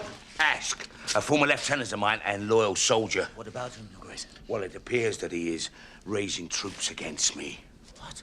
In protest of the dissolution of the monasteries. Now, the idea was to increase my popularity and put an end to papist corruption. Instead, my people raise armies against me. Then I suggest we send an army... What army? They left you with 20,000 men. By the time they get to London, there'll be twice, maybe 3 times that amount. What have you done?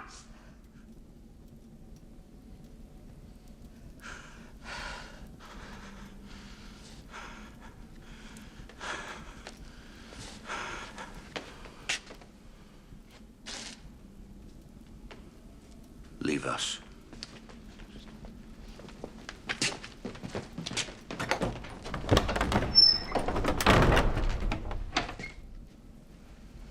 Send a messenger.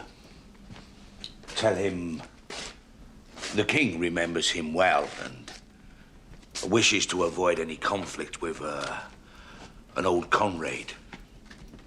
And we would see him here, in person. But, Your Grace... Just do it, man. I'll take care of the rest.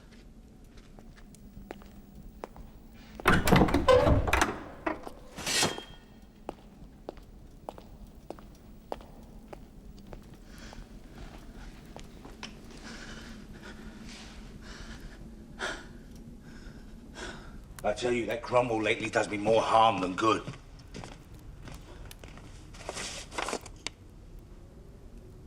There's something I have to tell you. I went to see my physician, as you said. When I told him the symptoms, he was concerned. What did he say?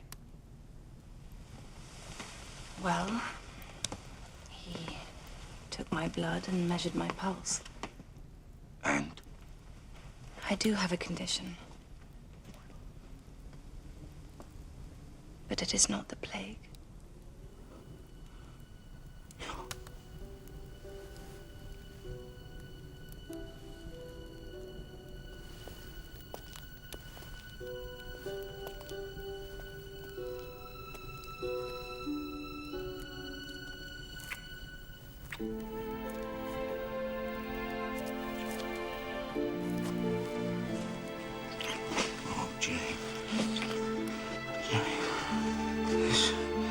It's a sign from God.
Robert Ash, Your Grace.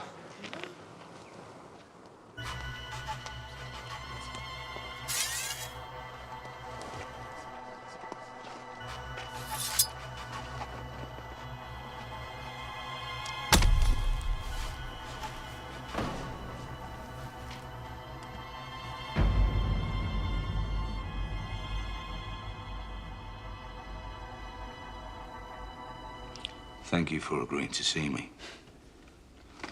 The last thing I want is a former comrade taking up arms against me. Particularly when the odds are so against you. Yes. Some wine? I've come to talk, not drink. Well, then talk. What are your demands?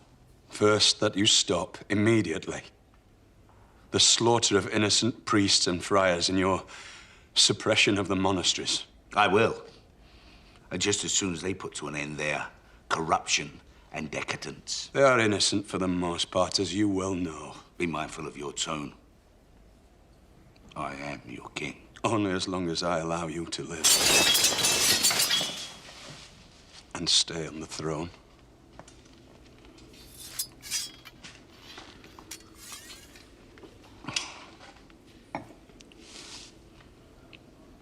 And your second demand? That you return all the money and valuables that you have stolen from the churches. I need to fill the treasury somehow. How can I protect a country if I don't have the money? Stop giving the existing wealth to corrupt nobles and be more judicious in your choice of wars. It's a fine day when a simple lieutenant lectures the king on foreign policy. And a still finer day when a simple lieutenant is in charge of 50,000 men.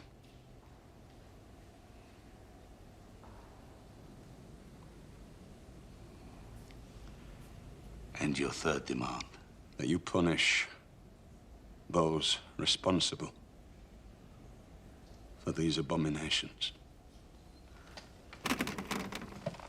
You do realize I could have you executed on the strength of what I've heard here alone? Yes. I also realize that you have no choice but to comply. If I do,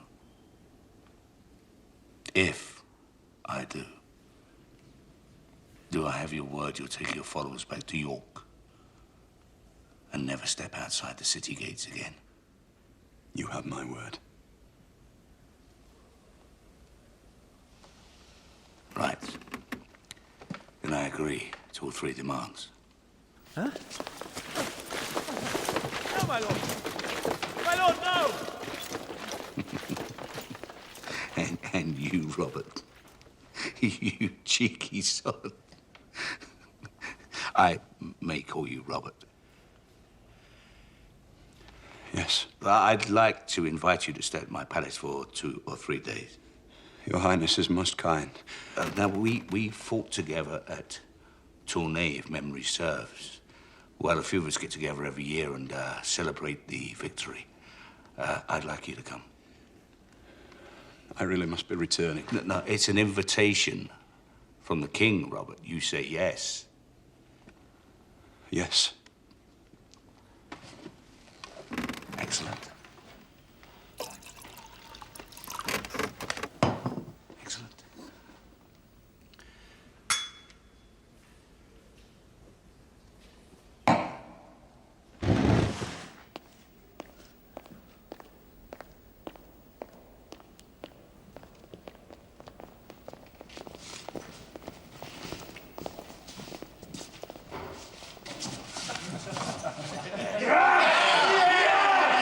I tell you, the boxing of the ears I can cope with. The taunts and jests too, but to be humiliated like this and in front of Ask, it's just too much. Perhaps we've overdone it, Cranmer. Perhaps we're moving too quickly. No, Master Secretary, have faith. We are quietly, steadily changing this country for the better. Throughout Europe, the word is spreading. In Germany, the Protestants already have the majority. I know, but sometimes I think I should leave the struggle to others and concentrate on giving the king what he wants. No, Thomas, you have your beliefs and your conscience, and what is a man without those? A life, my lord. A life. Remember how they ran? Those French knights. They no more wanted to fight than have one single hair on their head disturbed. Then Sir Francis here led his men round from the east. Now, I had no other choice. If I'd have ordered him to come round from the west, he would have never have seen the enemy. He'd have rode straight past them.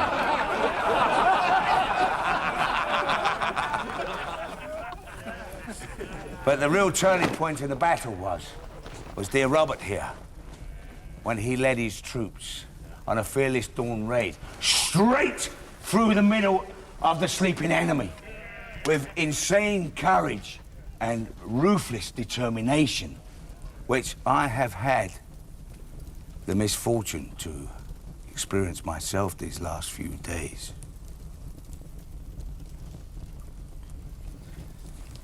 But we're friends now, aren't we? We're friends.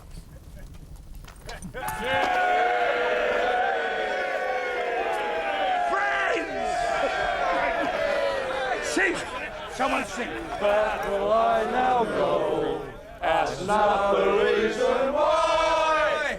Soldiers I leave, and I leave it till I die. As long as I breathe, as long as I rise, I'll have brothers. And the world by my side.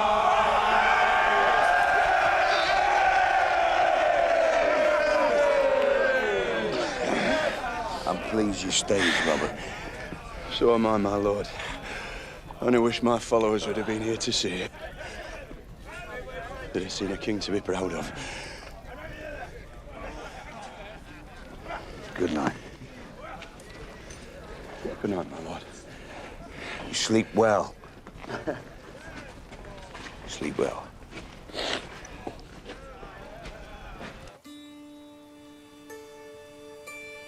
Good news. The heart beats strong.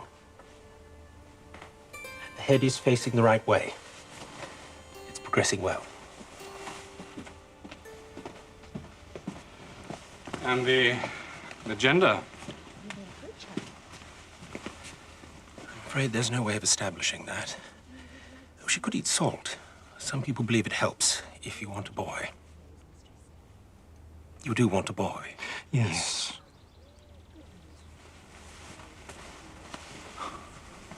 Can you really imagine if it is a boy? Seymour heir to the throne. We will be uncles to the future king. And if it isn't, her head will roll. No. No, her head will only roll if she continues with her mission to bring back his daughter Mary to court.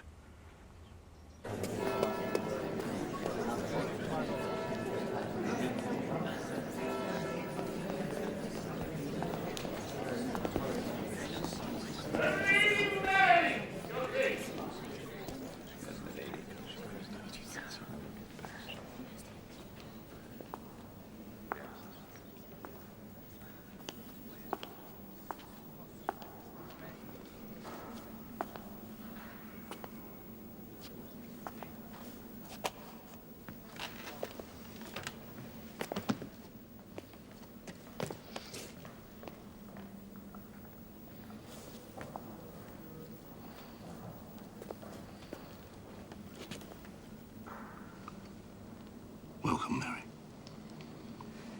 Your Grace. I believe you have something to say. I acknowledge you as Queen, and your unborn child as the one true heir, replacing me. And I pray for you both that it is a prince.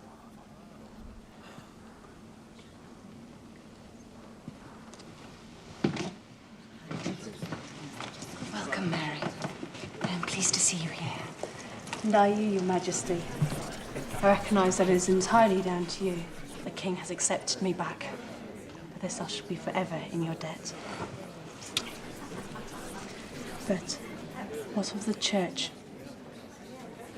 I have heard of uprisings in York, and I fear the king will retaliate. Quite the opposite. Master Ask spent Christmas with us. The king has agreed to his every demand.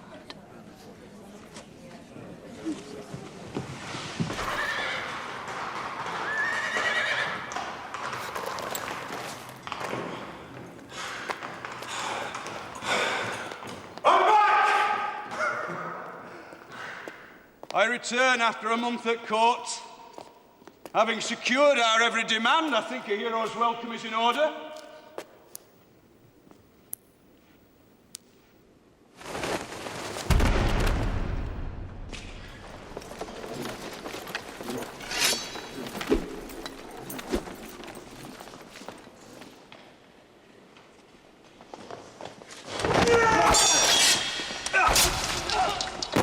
kill him. I want him alive.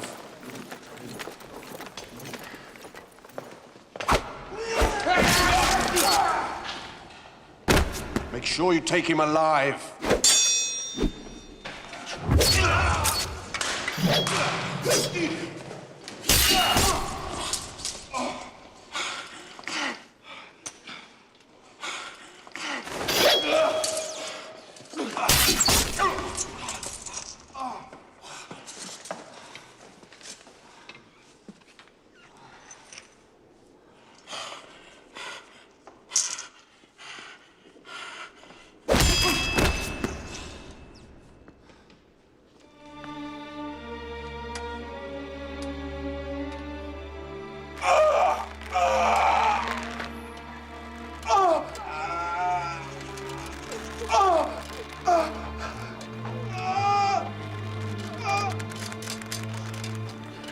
God bless His Holiness the Pope. God bless. Go on. Show Catherine the Church of England. If he falls unconscious, make sure you wake him. I want his death to last a full 3 days.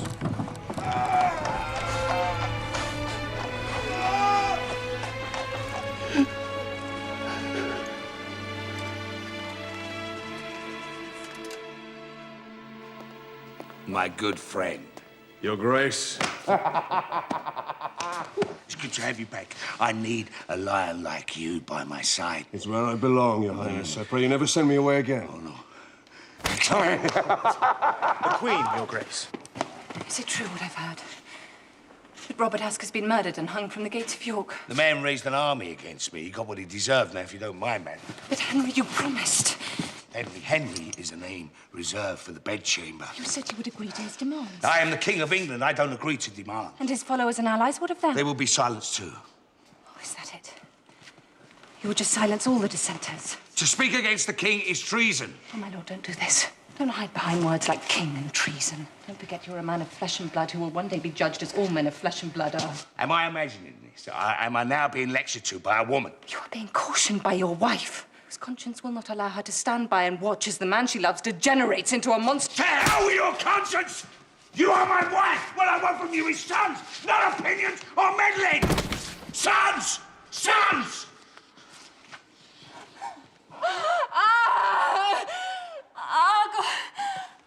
Oh, God. Oh, God. Quick. Call a physician.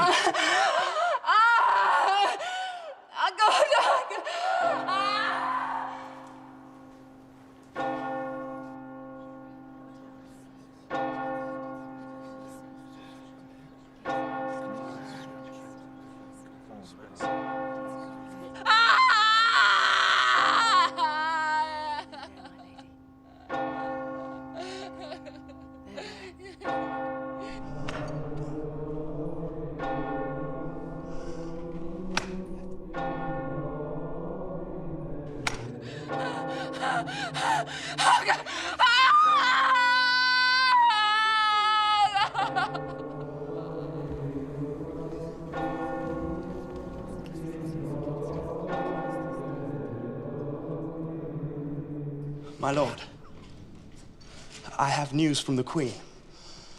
And? You have a son. A healthy son.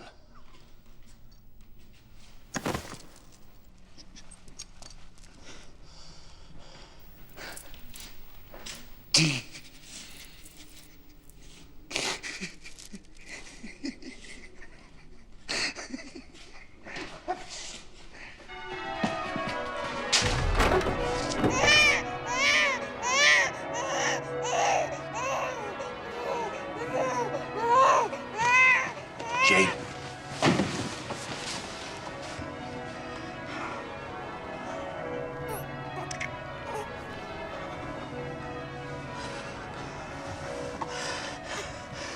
Thank you, dearest Jane. Thank you, thank you. I gave you a son. You're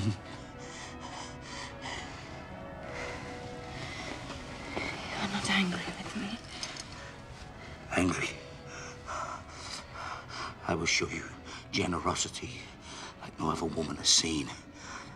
I will carpet your rooms with flowers for the rest of your life. I will make you the most adored, most celebrated queen in history. Jane. Jane. Please, leave us. The queen is tired. She must rest. Rest. It's too many people. No, it's too many people. She must rest. Jane, she must rest. She has a fever, my lord, and is very weak. God. This night is important. If she survives... Save her. You understand? She is the Queen of England and mother of my son.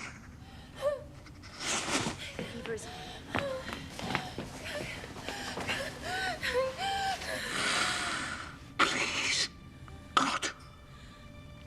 God. Please, please, please, please.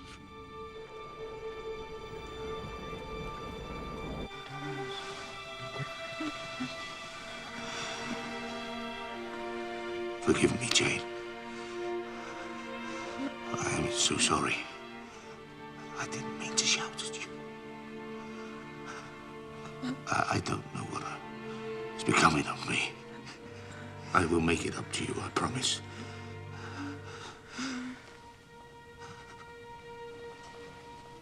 Jane. Jane. Don't leave me. Don't go. I am your husband. You're suffering. I command you, don't go. Jane! Jane!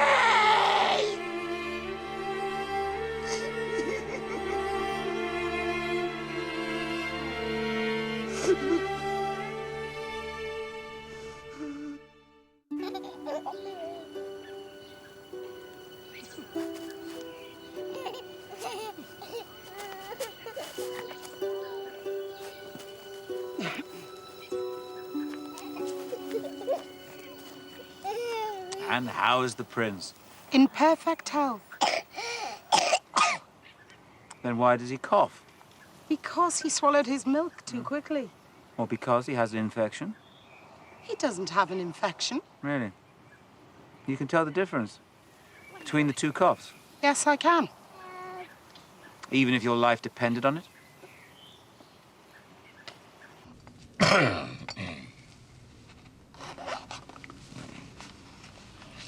Before I go, Your Grace, there is another matter. It has been 2 years since the late Queen died, and we still have not agreed on a replacement. I realize you have no desire to remarry, but I would be failing you if I did not urge you to consider it.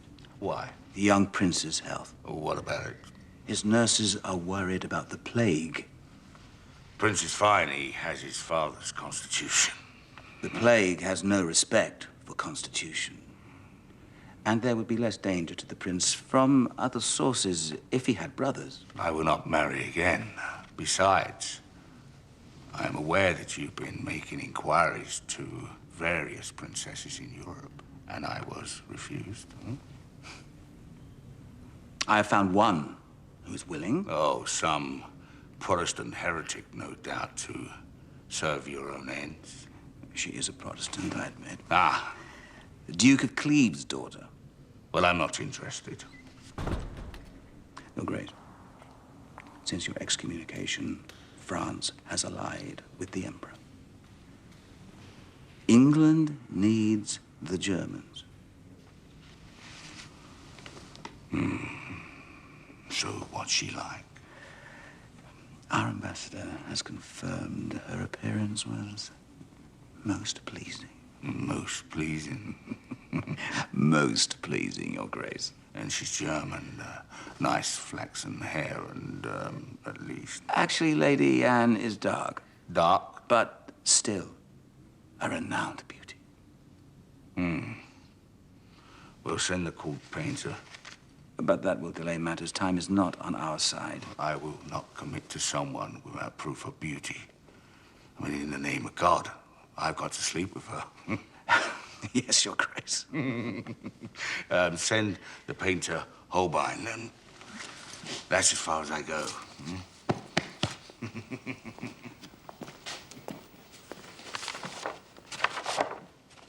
Corpus Christi. Corpus Christi. Amen. Corpus Christi. Amen. Corpus Christi. Corpus Christi. Amen. It's painful to watch. The king is half the man he was in spirit and twice the man he was in size. Cromwell and Cranmer push him this way and the next to suit their own ends. I tell you, Bishop Garner, it's a sorry England you return to. Now, the latest is this Protestant German princess, which, quite apart from the heresy, leaves England exposed politically. It is our duty as Catholics to put up a rival. Who? He's been rejected by 3 French princesses already. What about married Guise? Already contracted. The Duchess of Milan? She said she could only marry him if she had 2 heads, so he could dispose of one at his pleasure. Why rush to promote some stranger when we have our own clan? I've had 1 daughter murdered by the king.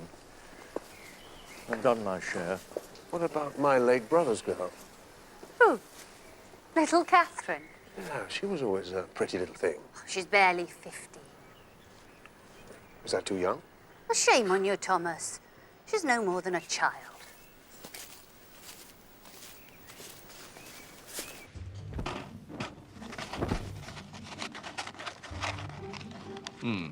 Not bad.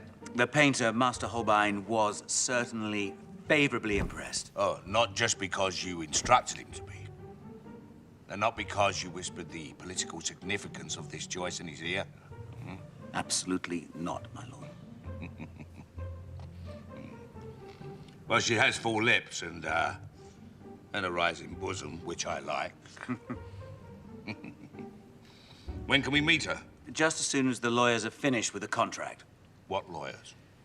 The princess, it seems, has been unusually cautious. Yeah, well, German lawyers. I don't like the sound of that. But there is no need for concern. I have it all under control. And all being well, the princess shall soon set sail for England. Good. Let me know when she does, and we'll meet her on the way. Give her a surprise. What? Give me a plum. 2 plums. Yeah.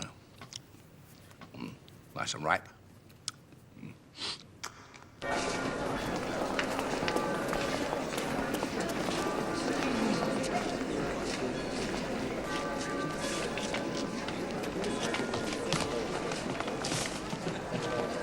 So, the king marries whom he's told to. Congratulations, Cromwell. A personal victory. Only if the union serves the kingdom. Even the late Cardinal Wolsey was never so close he could instruct our king with whom he should sleep. And nor do I. His Majesty has gone to Rochester to inspect her for himself when she arrives. But we all pray, I'm sure, for the safety of this country, that he will be satisfied. We do not pray, Cromwell, that England falls into the hands of the heretics. Protestant and Catholic, my Lord Bishop, we are brothers in the Christian Church.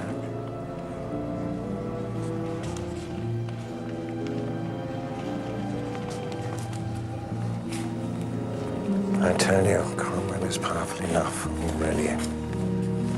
If the king likes the match, he'll have the reins to this country. We might as well cut our throats now. No, a lot can change yet. Don't forget, all this rests on a simple portrait. Aye, but one by Master Holbein, whose talent is famed throughout Europe. Yes, but you know these artistic types. Unreliable.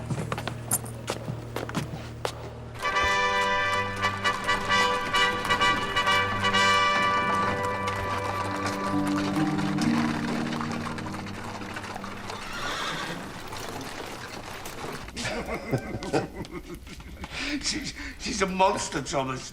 She looks like a horse. No, worse. I would gladly ride a horse. Break the engagement. I can't, thanks to Cromwell.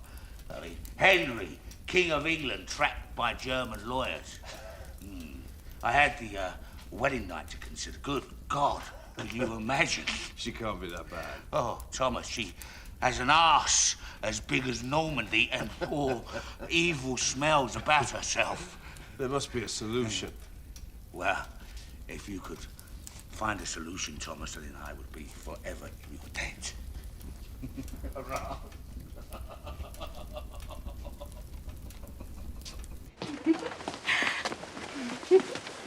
Gleich kommt er durchlaucht. Man hat schon so viel gehört vom König als Liebhaber. Er hat einen besonderen Ruf.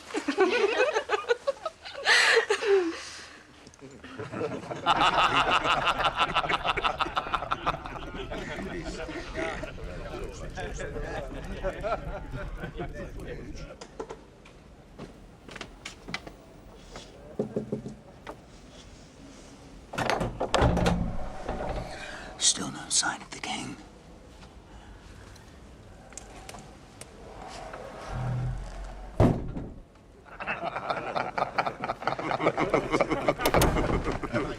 Ah, Cromwell.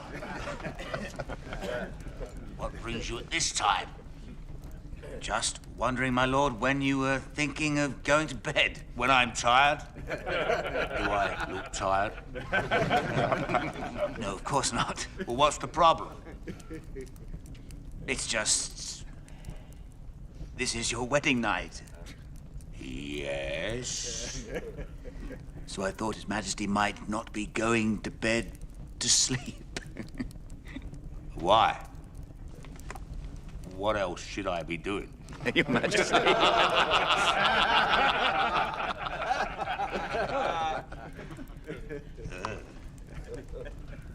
I hope I'm not mistaken, Cromwell. I hope you're not telling your sovereign when or with whom he should lie. Of course not. Shut up. You dare call me to bed with this woman to humiliate me? No, my lord.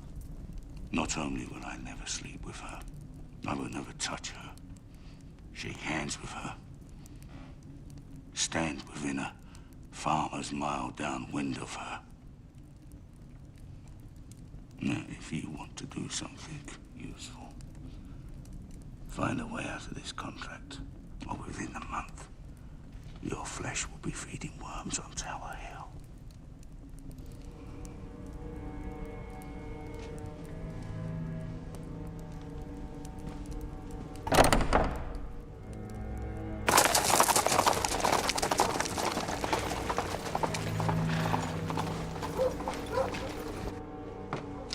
Goodness, Your Grace, what brings you here at this time? The niece we spoke about. My late brother's daughter. Catherine, yes? Is she here? Well, of course she's here. I need to see her. Now she'll be sleeping. Then we must wake her. My lord, wait!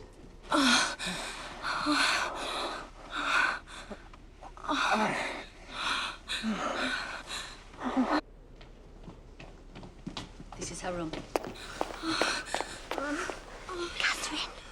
Oh, quick, Francis.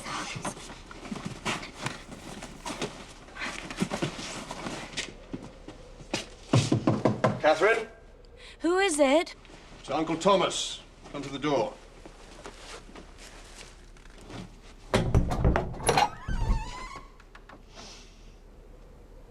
What time is it? Catherine! Have you no manners? You curtsy to the Duke.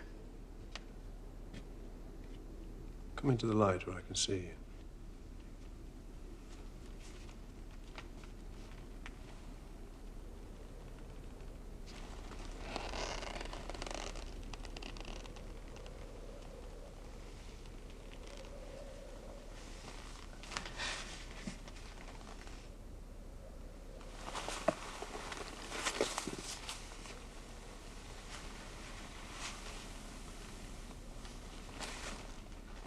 Does she bleed yet? Yes.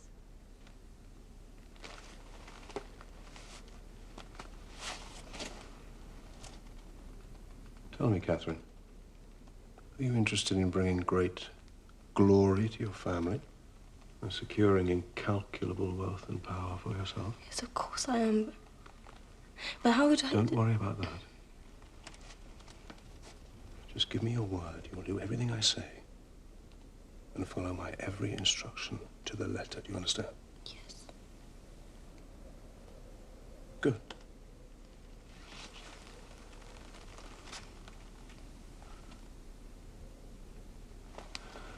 Very good. And? Nothing, sir. After 3 months searching, you have found no irregularities in the contract? No contradictions that we can exploit? None. It seems the Queen was a snow-white virgin until she reached our shores. And remains one still, despite having been married for 5 months. It seems the Catholics will have the last laugh after all. So, we are to dissolve the marriage? Yes. And watch powerlessly as the German lawyers hit us with every penalty clause they cut. Does the King know? Not yet. What? I beg you, give me a chance to remedy the situation. Remedy what, man? They're signed and sealed! It was the artist Holbein's fault. If he had No, not it painted... was your fault! You have allowed them to make a fool of me! I never wanted this marriage! I never even wanted to meet Anne of Cleves! You said it was important! You have made a fool of me! Get out. Get out! The King does not need your useless remedies or your wives that bring lawyers to rape me! Get out! Get out!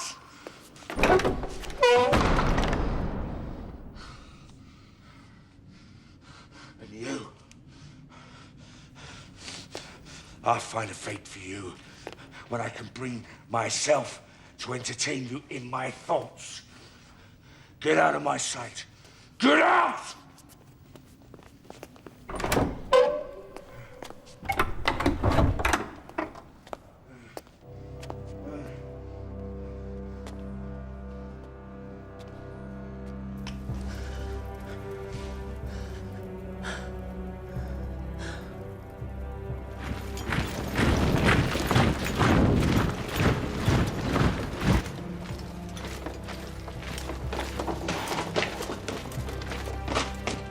Sir, we have a warrant for your arrest, signed by the King.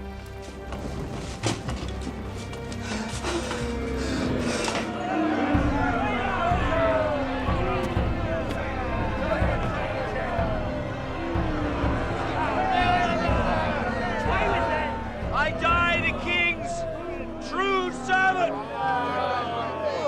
God save the King! I hear the King has asked for a novice executioner. An act of mercy. If it had been me, the rest would have burned. Good God. How old are you? 16, my lord. This your first time? Yes, sir. But I've been practicing all night. Right.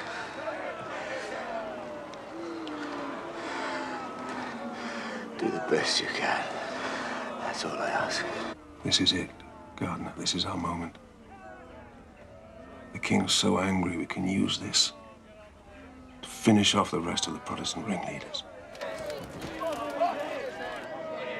Don't be nervous.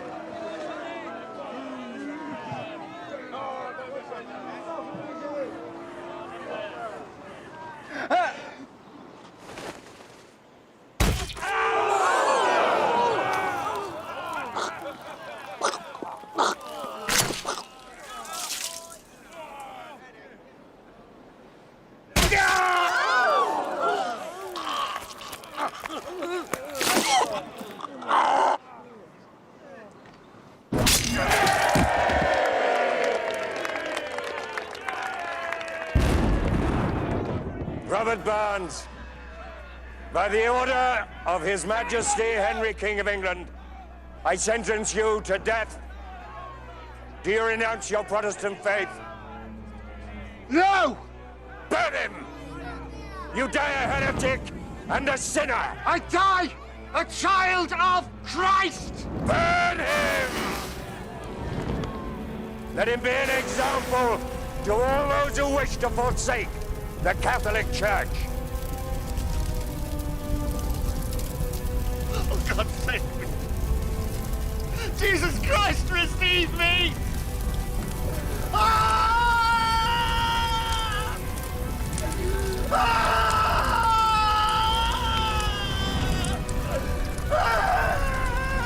Robert Barnes was a heretic.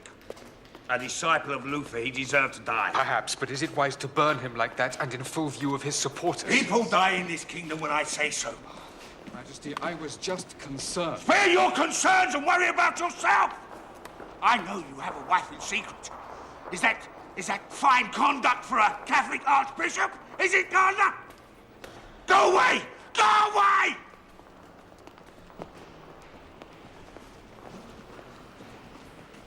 Your Grace. One day. You're very sly. Two. Very cunning and very sly.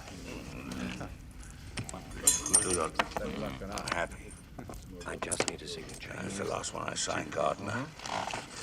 You see, I'm busy here.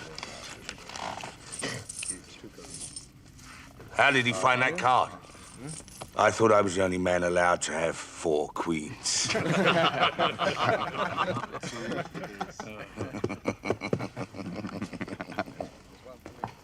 Your Grace. Thomas, there's another man I've made grotesquely rich. I hope your manners are better than this lot, and will lose some of it back to me. Oh, delighted, as always, Your Yes. Grace. And again? Your Grace may remember I mentioned I brought my niece Catherine to court. What? My late brother's daughter. Oh, yes, yes. She's here now. May I present her? Yes.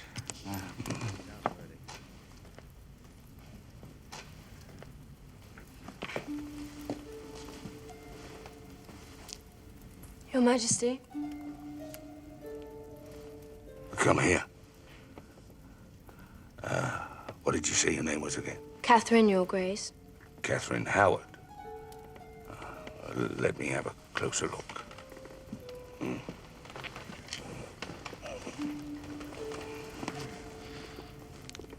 You play, Catherine? I understand the rules, Your Grace, but do not play. Cards are not proper entertainment for ladies. And what is proper entertainment for ladies? Needlework, prayer, and painting. Quite right. Quite right. I'll take 2. No, Your Majesty, take 3. Sir Nicholas changed 2, which means he's looking for hearts. Sir Francis wanted just 1, which means he's looking for a pair. And the player sitting west Thomas Culpepper. looks so glum he wishes to fold. You should change 3 to give you a chance of 3 of a kind. My lord.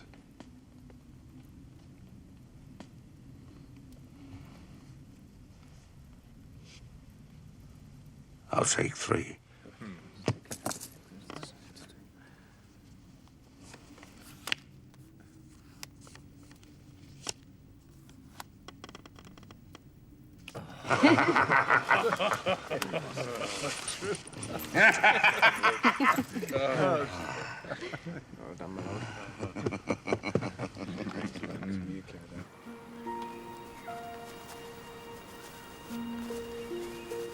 My God, she's beautiful. Beautiful, Thomas. Do you think she would ever have me? Have you? His Majesty forgets he is the king and can have whoever he wants. Of course, but I mean willingly. Do you think that something so pure, so perfect, could ever actually grow to love me? She's often spoken to me of her attraction for His Majesty. Really? Yes, and how unlucky he's been, and how she would like to serve him as a wife and mother to his children. Really, she really said that? She did. Then she is a rose, Thomas. A rose without a thorn.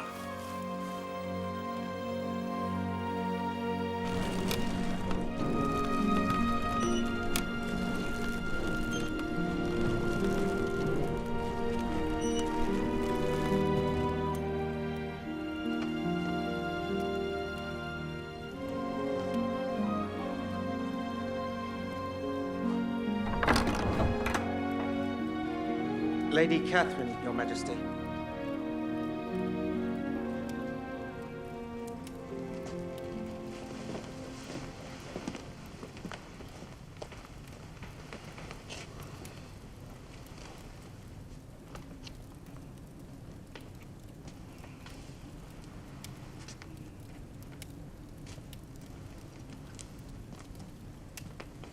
Catherine.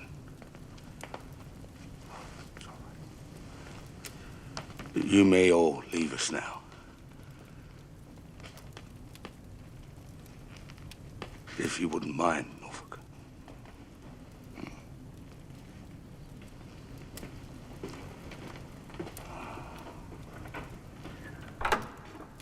Catherine, I wish to ask you something.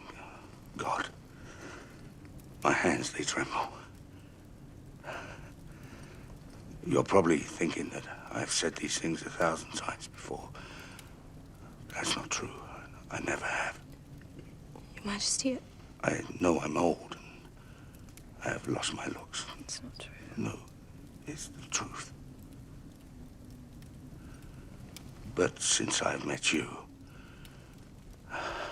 I've experienced something I never thought I'd have the right to feel again. Which is? Hope, Catherine. Hope that maybe I'd have a chance before I die to love someone properly, to give where I've only taken, to make someone happy.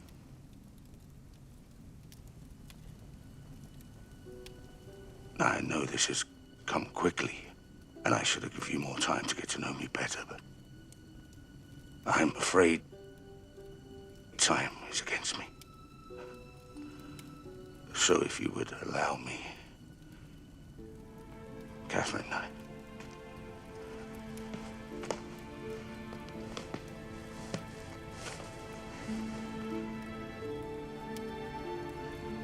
will you marry me? Marry me and become my queen.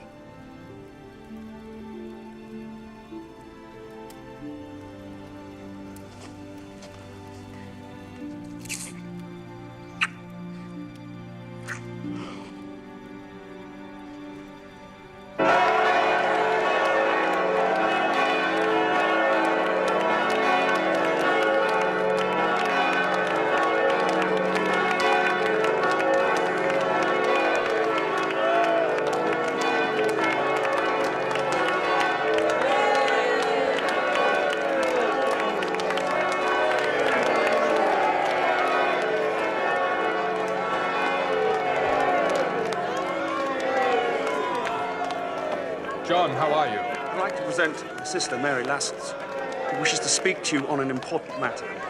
It's about the Queen. Then speak, Mary.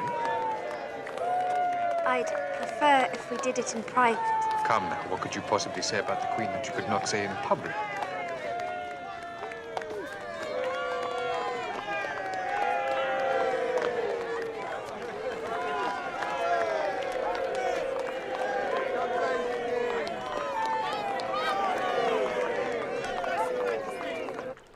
I thank you for coming to see me, Mary. I don't want to make trouble. I just thought you should know.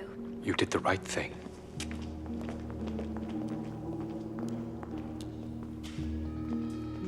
Tell the Seymour brothers I would see them.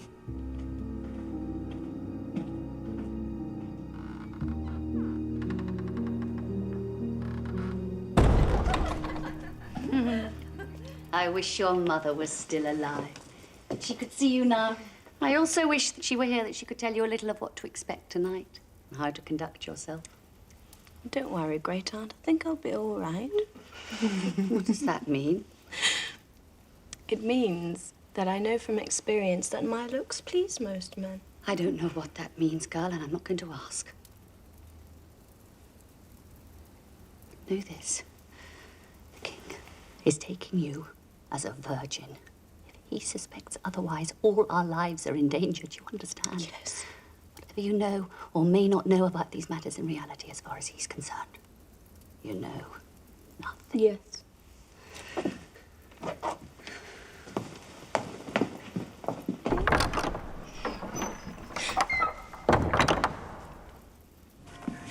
My God, I can hardly contain myself.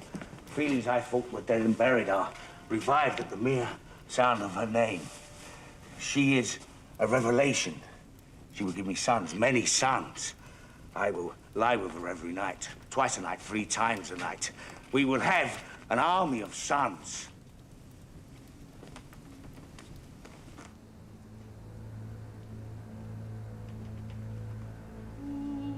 Bless this bed of hers, let it yield the son that England desires.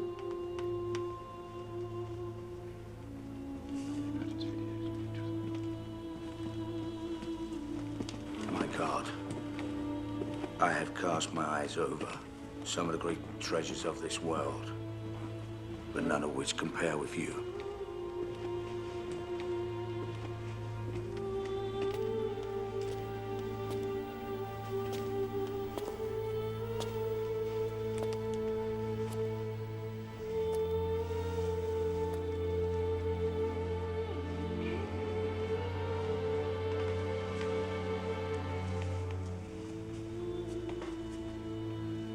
And do you think this Lascelles woman can be trusted? Why not? She shared a room with the Queen and the Dowager Duchesses. She's known to share our views on religious reform. But even if it is true, fornication before marriage with this Francis Durham. It's a scandal, not a crime. But it was not just fornication, was it? There was also a pre-contract to marry. Ceci, there are no official documents. And we should tread carefully. The king's love for this girl is blind, and until we find something that implicates her beyond all doubt, we should remain quiet.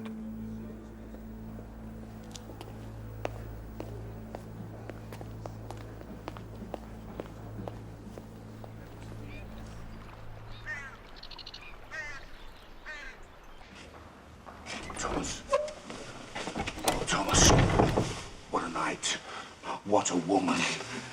Bring us food and wait the cook and tell her their king needs a hearty lover's supper. Yes, my lord.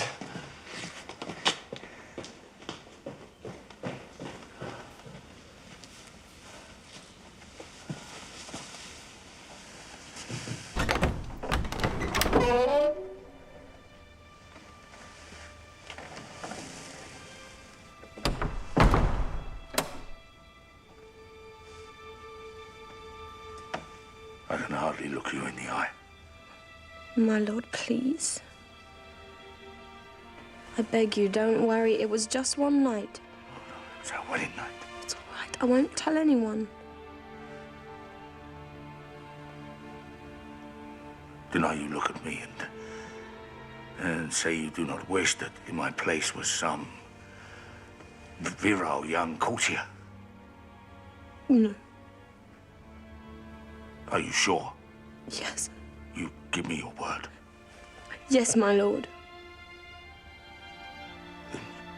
You are truly the sweetest, kindest angel I ever met.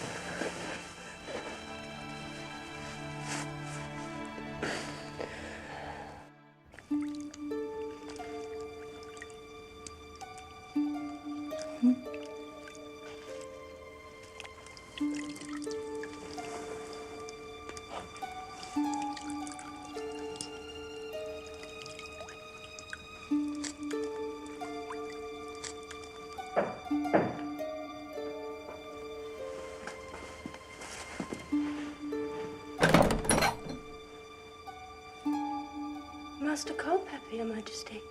Show him in. I beg your pardon. I said show him in.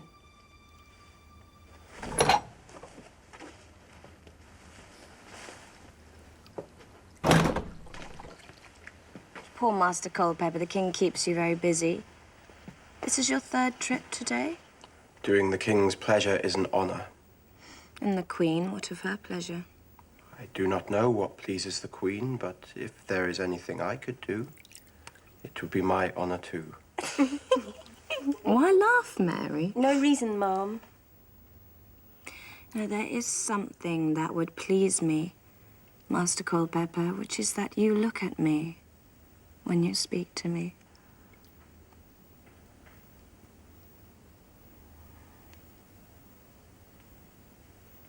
And you can open that box.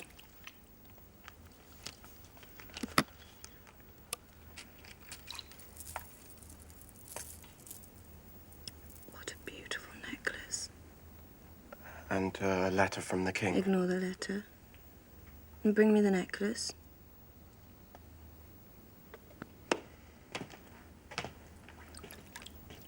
Now come closer.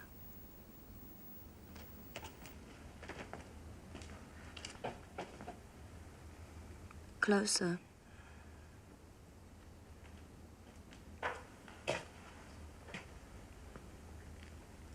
Now put it on.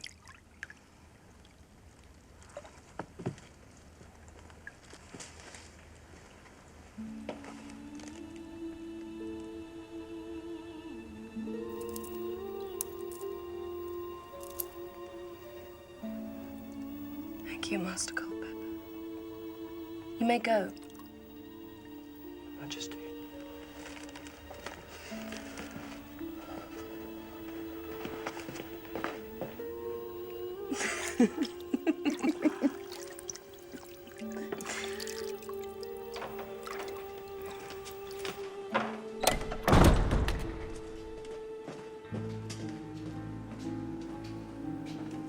Damn. Is she trying to ruin us all? Don't worry, I'll put an immediate end to it. Wait. How are things with the king? If you refer to marital matters, the king, it seems, is barely capable. What? So not only is she not having an heir, the one thing that would keep us all safe, she's unwittingly doing everything she can to bring us all down? It's a disaster. Unless... Unless what?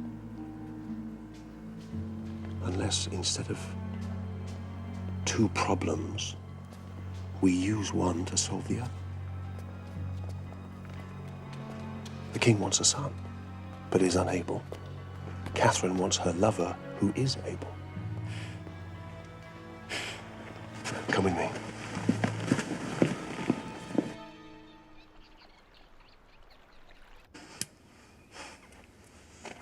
Oh, it's so kind of you to get involved, Lady Rochford. I was terrified. I thought if you found out, you'd kill me. Quite the opposite. I understand better than anybody what it is to be unhappily married. I'm keen to do everything I can to help. Oh, thank you. I'll be careful. I will.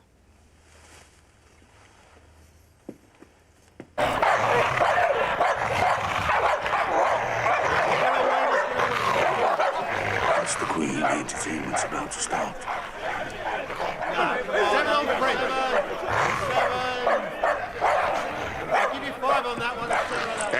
Excellent. 2 on my Bodger.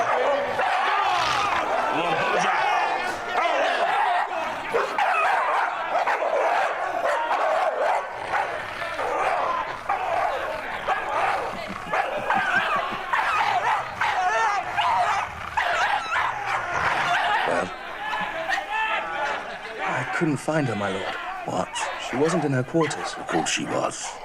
She said she was feeling unwell and that she would be resting all afternoon. She must be there. Try again.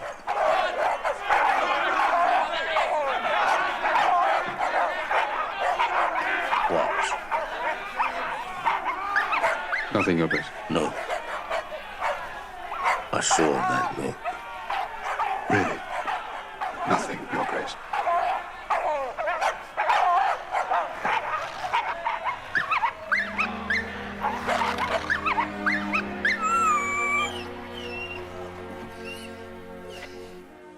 Is it always going to be like this?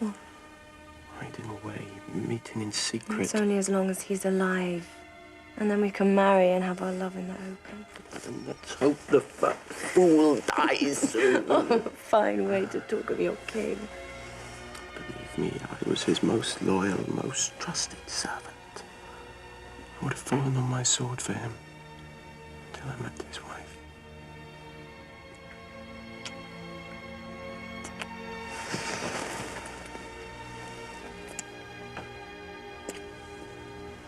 Until tomorrow. Goodbye.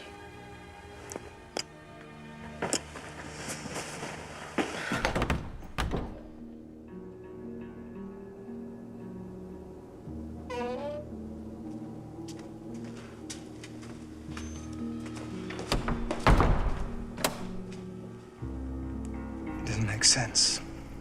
Lady Rochford actually facilitating it. That old snake could never do anything without Norfolk's approval, and he'd never jeopardize Catherine's position. Unless sleeping with Culpeper would somehow help her. Either way, we have no choice. We must tell the king. But it would break his heart. Oh, for God's sake, what's the alternative? That one of his closest courtiers continues to cuckold him behind his back? Give us a bastard as future King of England? God forbid. No, there's no alternative. I'm just not sure I have the strength to do it face to face.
Where is she?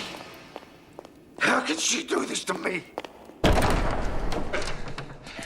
You said a young girl like you could love an old man like me. I believe you! I believe you! I can kill you where you stand! Please don't. Where you stand!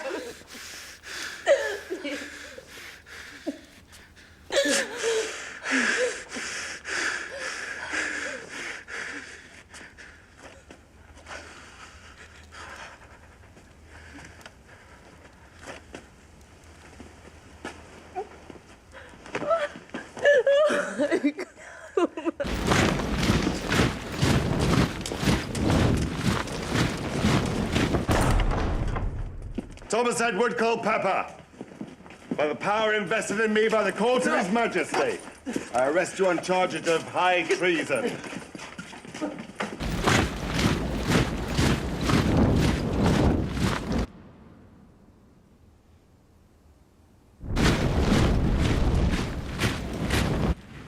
Catherine, Queen of England, I arrest you on charges of high treason. Leave her alone!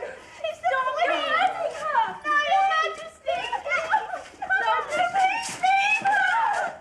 Please don't take her alone! There's no time to lose. There's a warrant for your arrest. Me? The king has discovered the truth about Culpeper and the Queen. Oh my God! Oh my God! Oh my God! Oh my God! Shut up! Shut up! Nothing will happen to you if you make it absolutely clear I was not involved. Listen to me.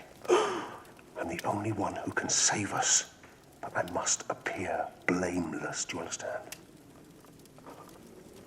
What's gonna happen to me? They'll have my head. No, they won't. Don't worry. I'll blame it on the girl. I'll tell them you knew nothing.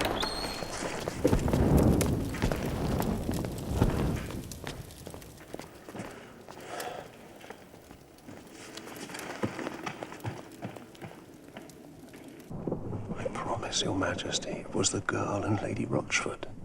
They're in league together. Why, Thomas? Did I not reward you enough? Yes, you did. And in return, have I not been your most loyal servant? But you knew everything that was going on. You knew it would break my heart. Am I to always be betrayed by those I love? Your Majesty, please don't do this to me. Your ambitions are greater than your love for me.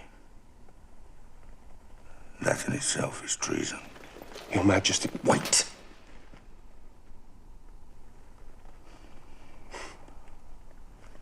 Please.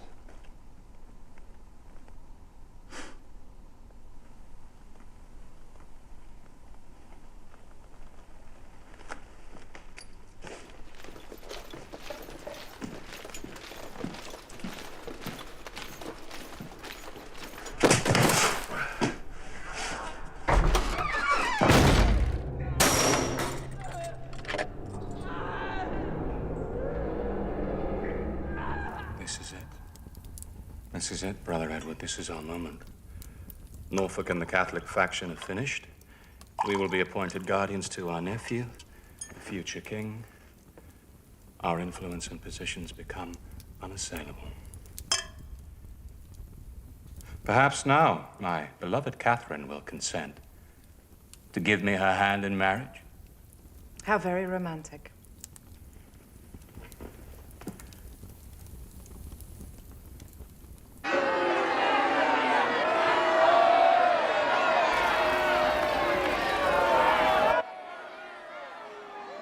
His beautiful head.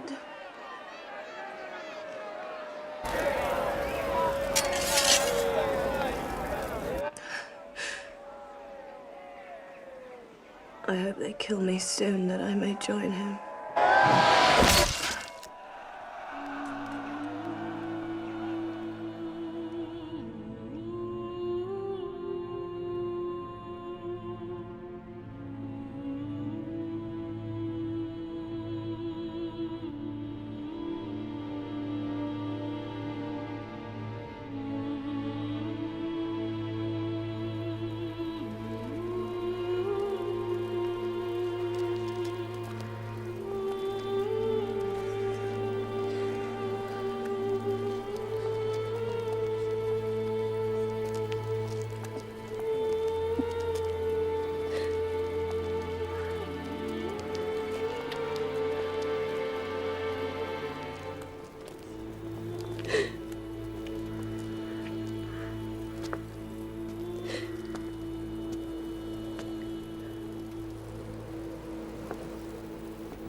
Good Christian people,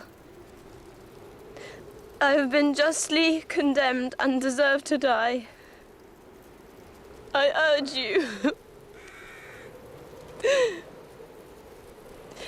I urge you to look upon your own lives and to amend any ungodly habits.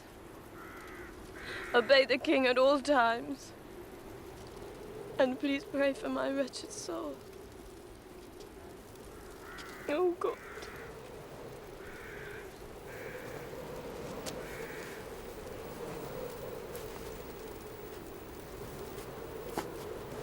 I don't want to die.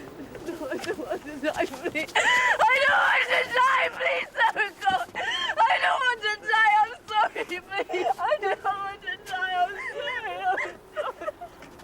I don't want to die.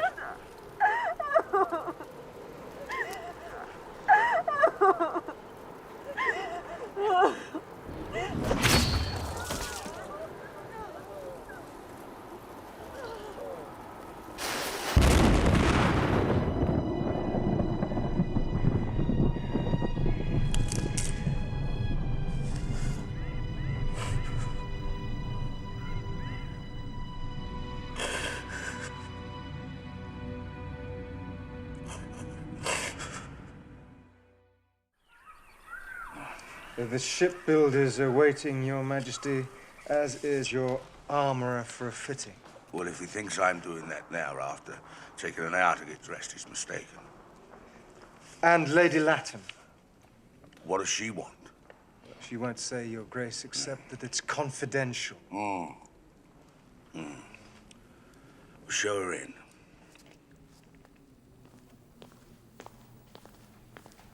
Lady Latimer.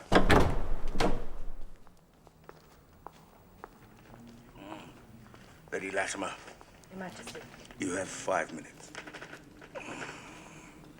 My brother William, Your Grace, is petitioning Parliament for a divorce. I know. I've seen him. He wants me to confer the death penalty on his wife. No doubt he thinks that a fellow cockhold will be sympathetic. But I'm determined to grant it. I'm impressed at your loyalty to him. No, not to him. I come to petition for her. For her, but she has betrayed your brother. Indeed. And you humiliated him and put shame on your family. Yes. But you would spare her life. She's done wrong. She's committed a terrible sin for which she should pay. But must it be with her life? That is the law. I appeal to you, sir, because you are above the law. If you spare her, you give my brother the chance, in time, to forgive her. So you would have your brother show compassion to this adulteress? And so guarantee his soul at the time of reckoning. After all, do we not most please God when we pardon those that have wronged us?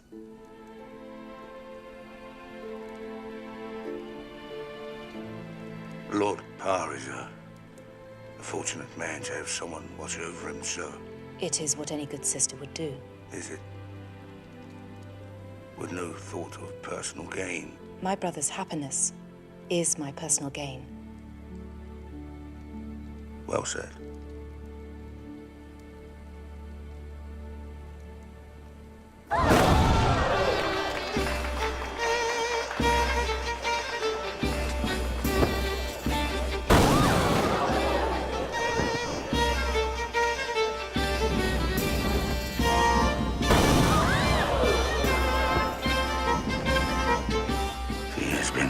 Twice before, you know, and to men much older than herself. Please, Your Grace, and is known throughout the court for her intelligence, modesty, and her virtue. And don't forget beauty.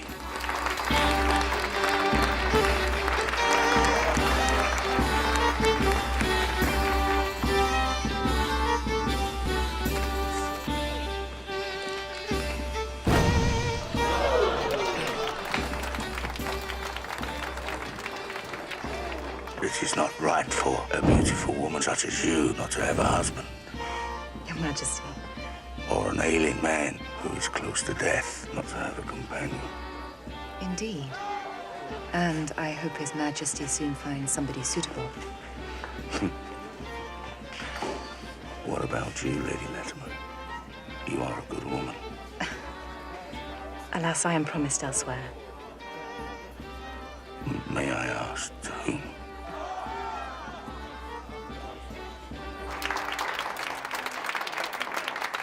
Of course. Seymour's never one to miss a good opportunity.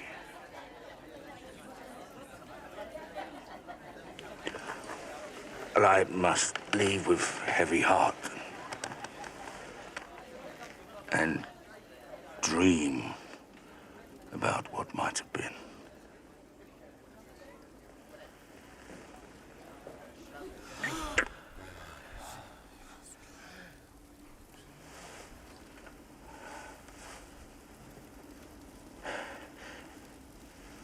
If there was, for once, no Seymours in my world.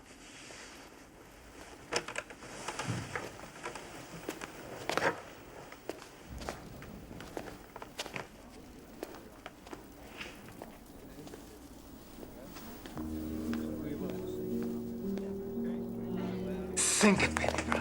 Think. Lady Latimer is undeniably an advantageous match right now. But just think how much more advantageous she'd be as the king's widow. No. With all the land and revenue she'd bring as the widow. And when will that be? A year. 2 at the most. His heart is weak. His leg is infected. He'll soon be dead. He wants a companion for the last few months of his life. Let him have her. God knows he won't be able to sully her. You know, Edward, of the two of us, I always thought I was the more ambitious. I was wrong. Come. Swallow your medicine. Take a nice foreign posting somewhere. Bide your time.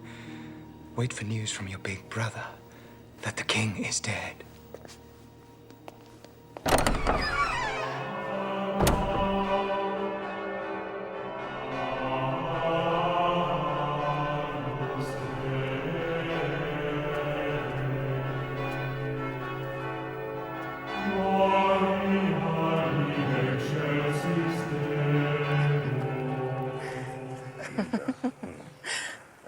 Elizabeth has agreed to come.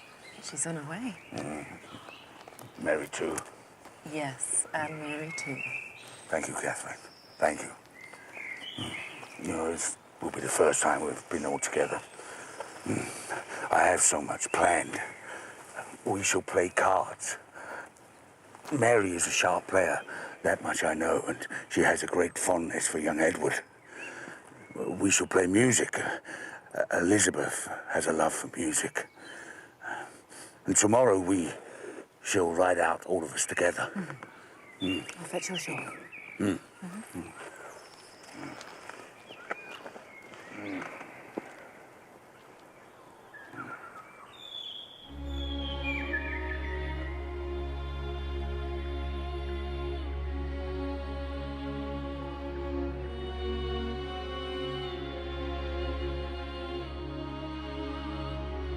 It is me, Henry.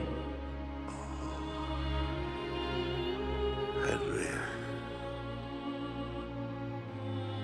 Have we not been happy these past 15 years? Yes.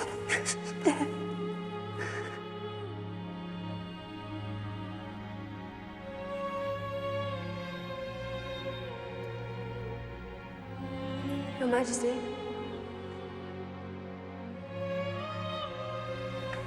I'm sorry. I hurt you. You are truly the sweetest, kindest angel I ever met.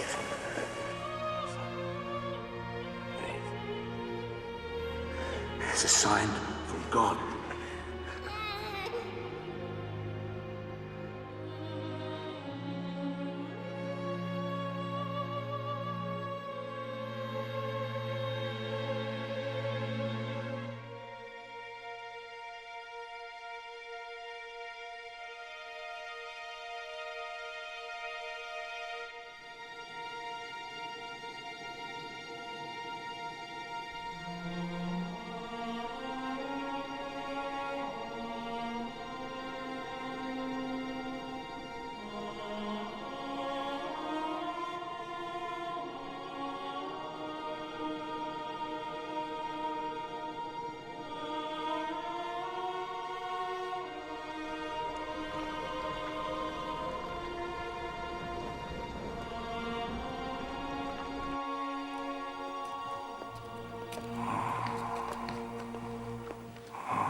What is this? Death warrants, Your Grace. It is for the Duke of Norfolk, Your Grace.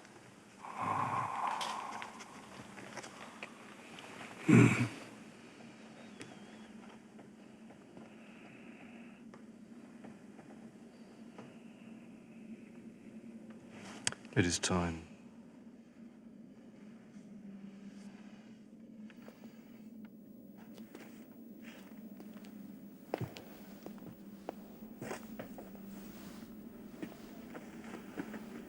It's time.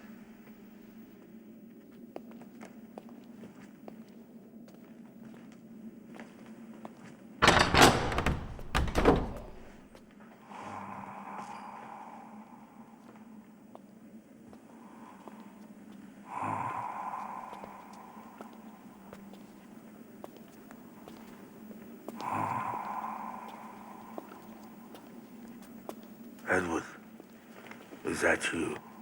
Yes, Father, I'm here. Edward, I am dying.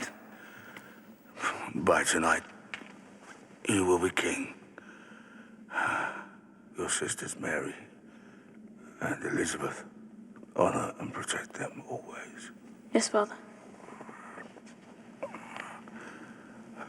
The country is on the threshold of civil war. You have but a faint grip on the crown. Your enemies hide in the shadows. I am ready, Father. Are you? Then tell me,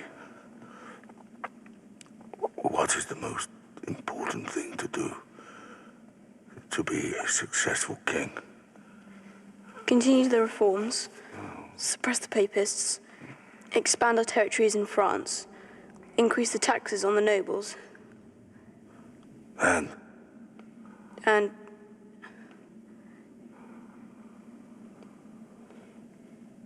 have a son. That is the most important thing I can do. no. No. To be successful as king, first you must be successful as a man. Listen to your heart, Edward. For the voice of your conscience is the voice of God. Do you die in the faith of Christ? He squeezed my hand. He gave an answer. The king died in the faith of Christ.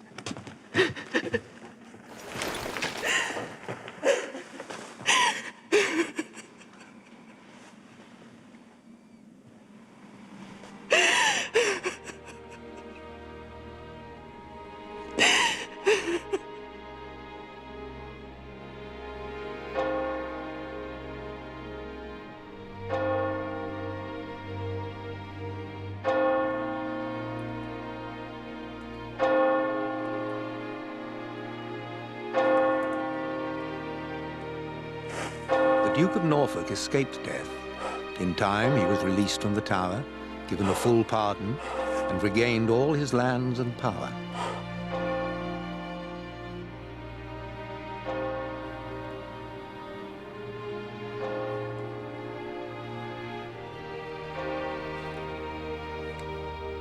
Edward became King Edward VI, but his health was frail. He died of consumption, aged 15. Edward Seymour, Lord Protector of England. He ruled by proxy until 1551, when he was imprisoned in the Tower and beheaded. Thomas Seymour did finally marry Catherine Parr, but broke her heart when he attempted to seduce the 14-year-old Princess Elizabeth.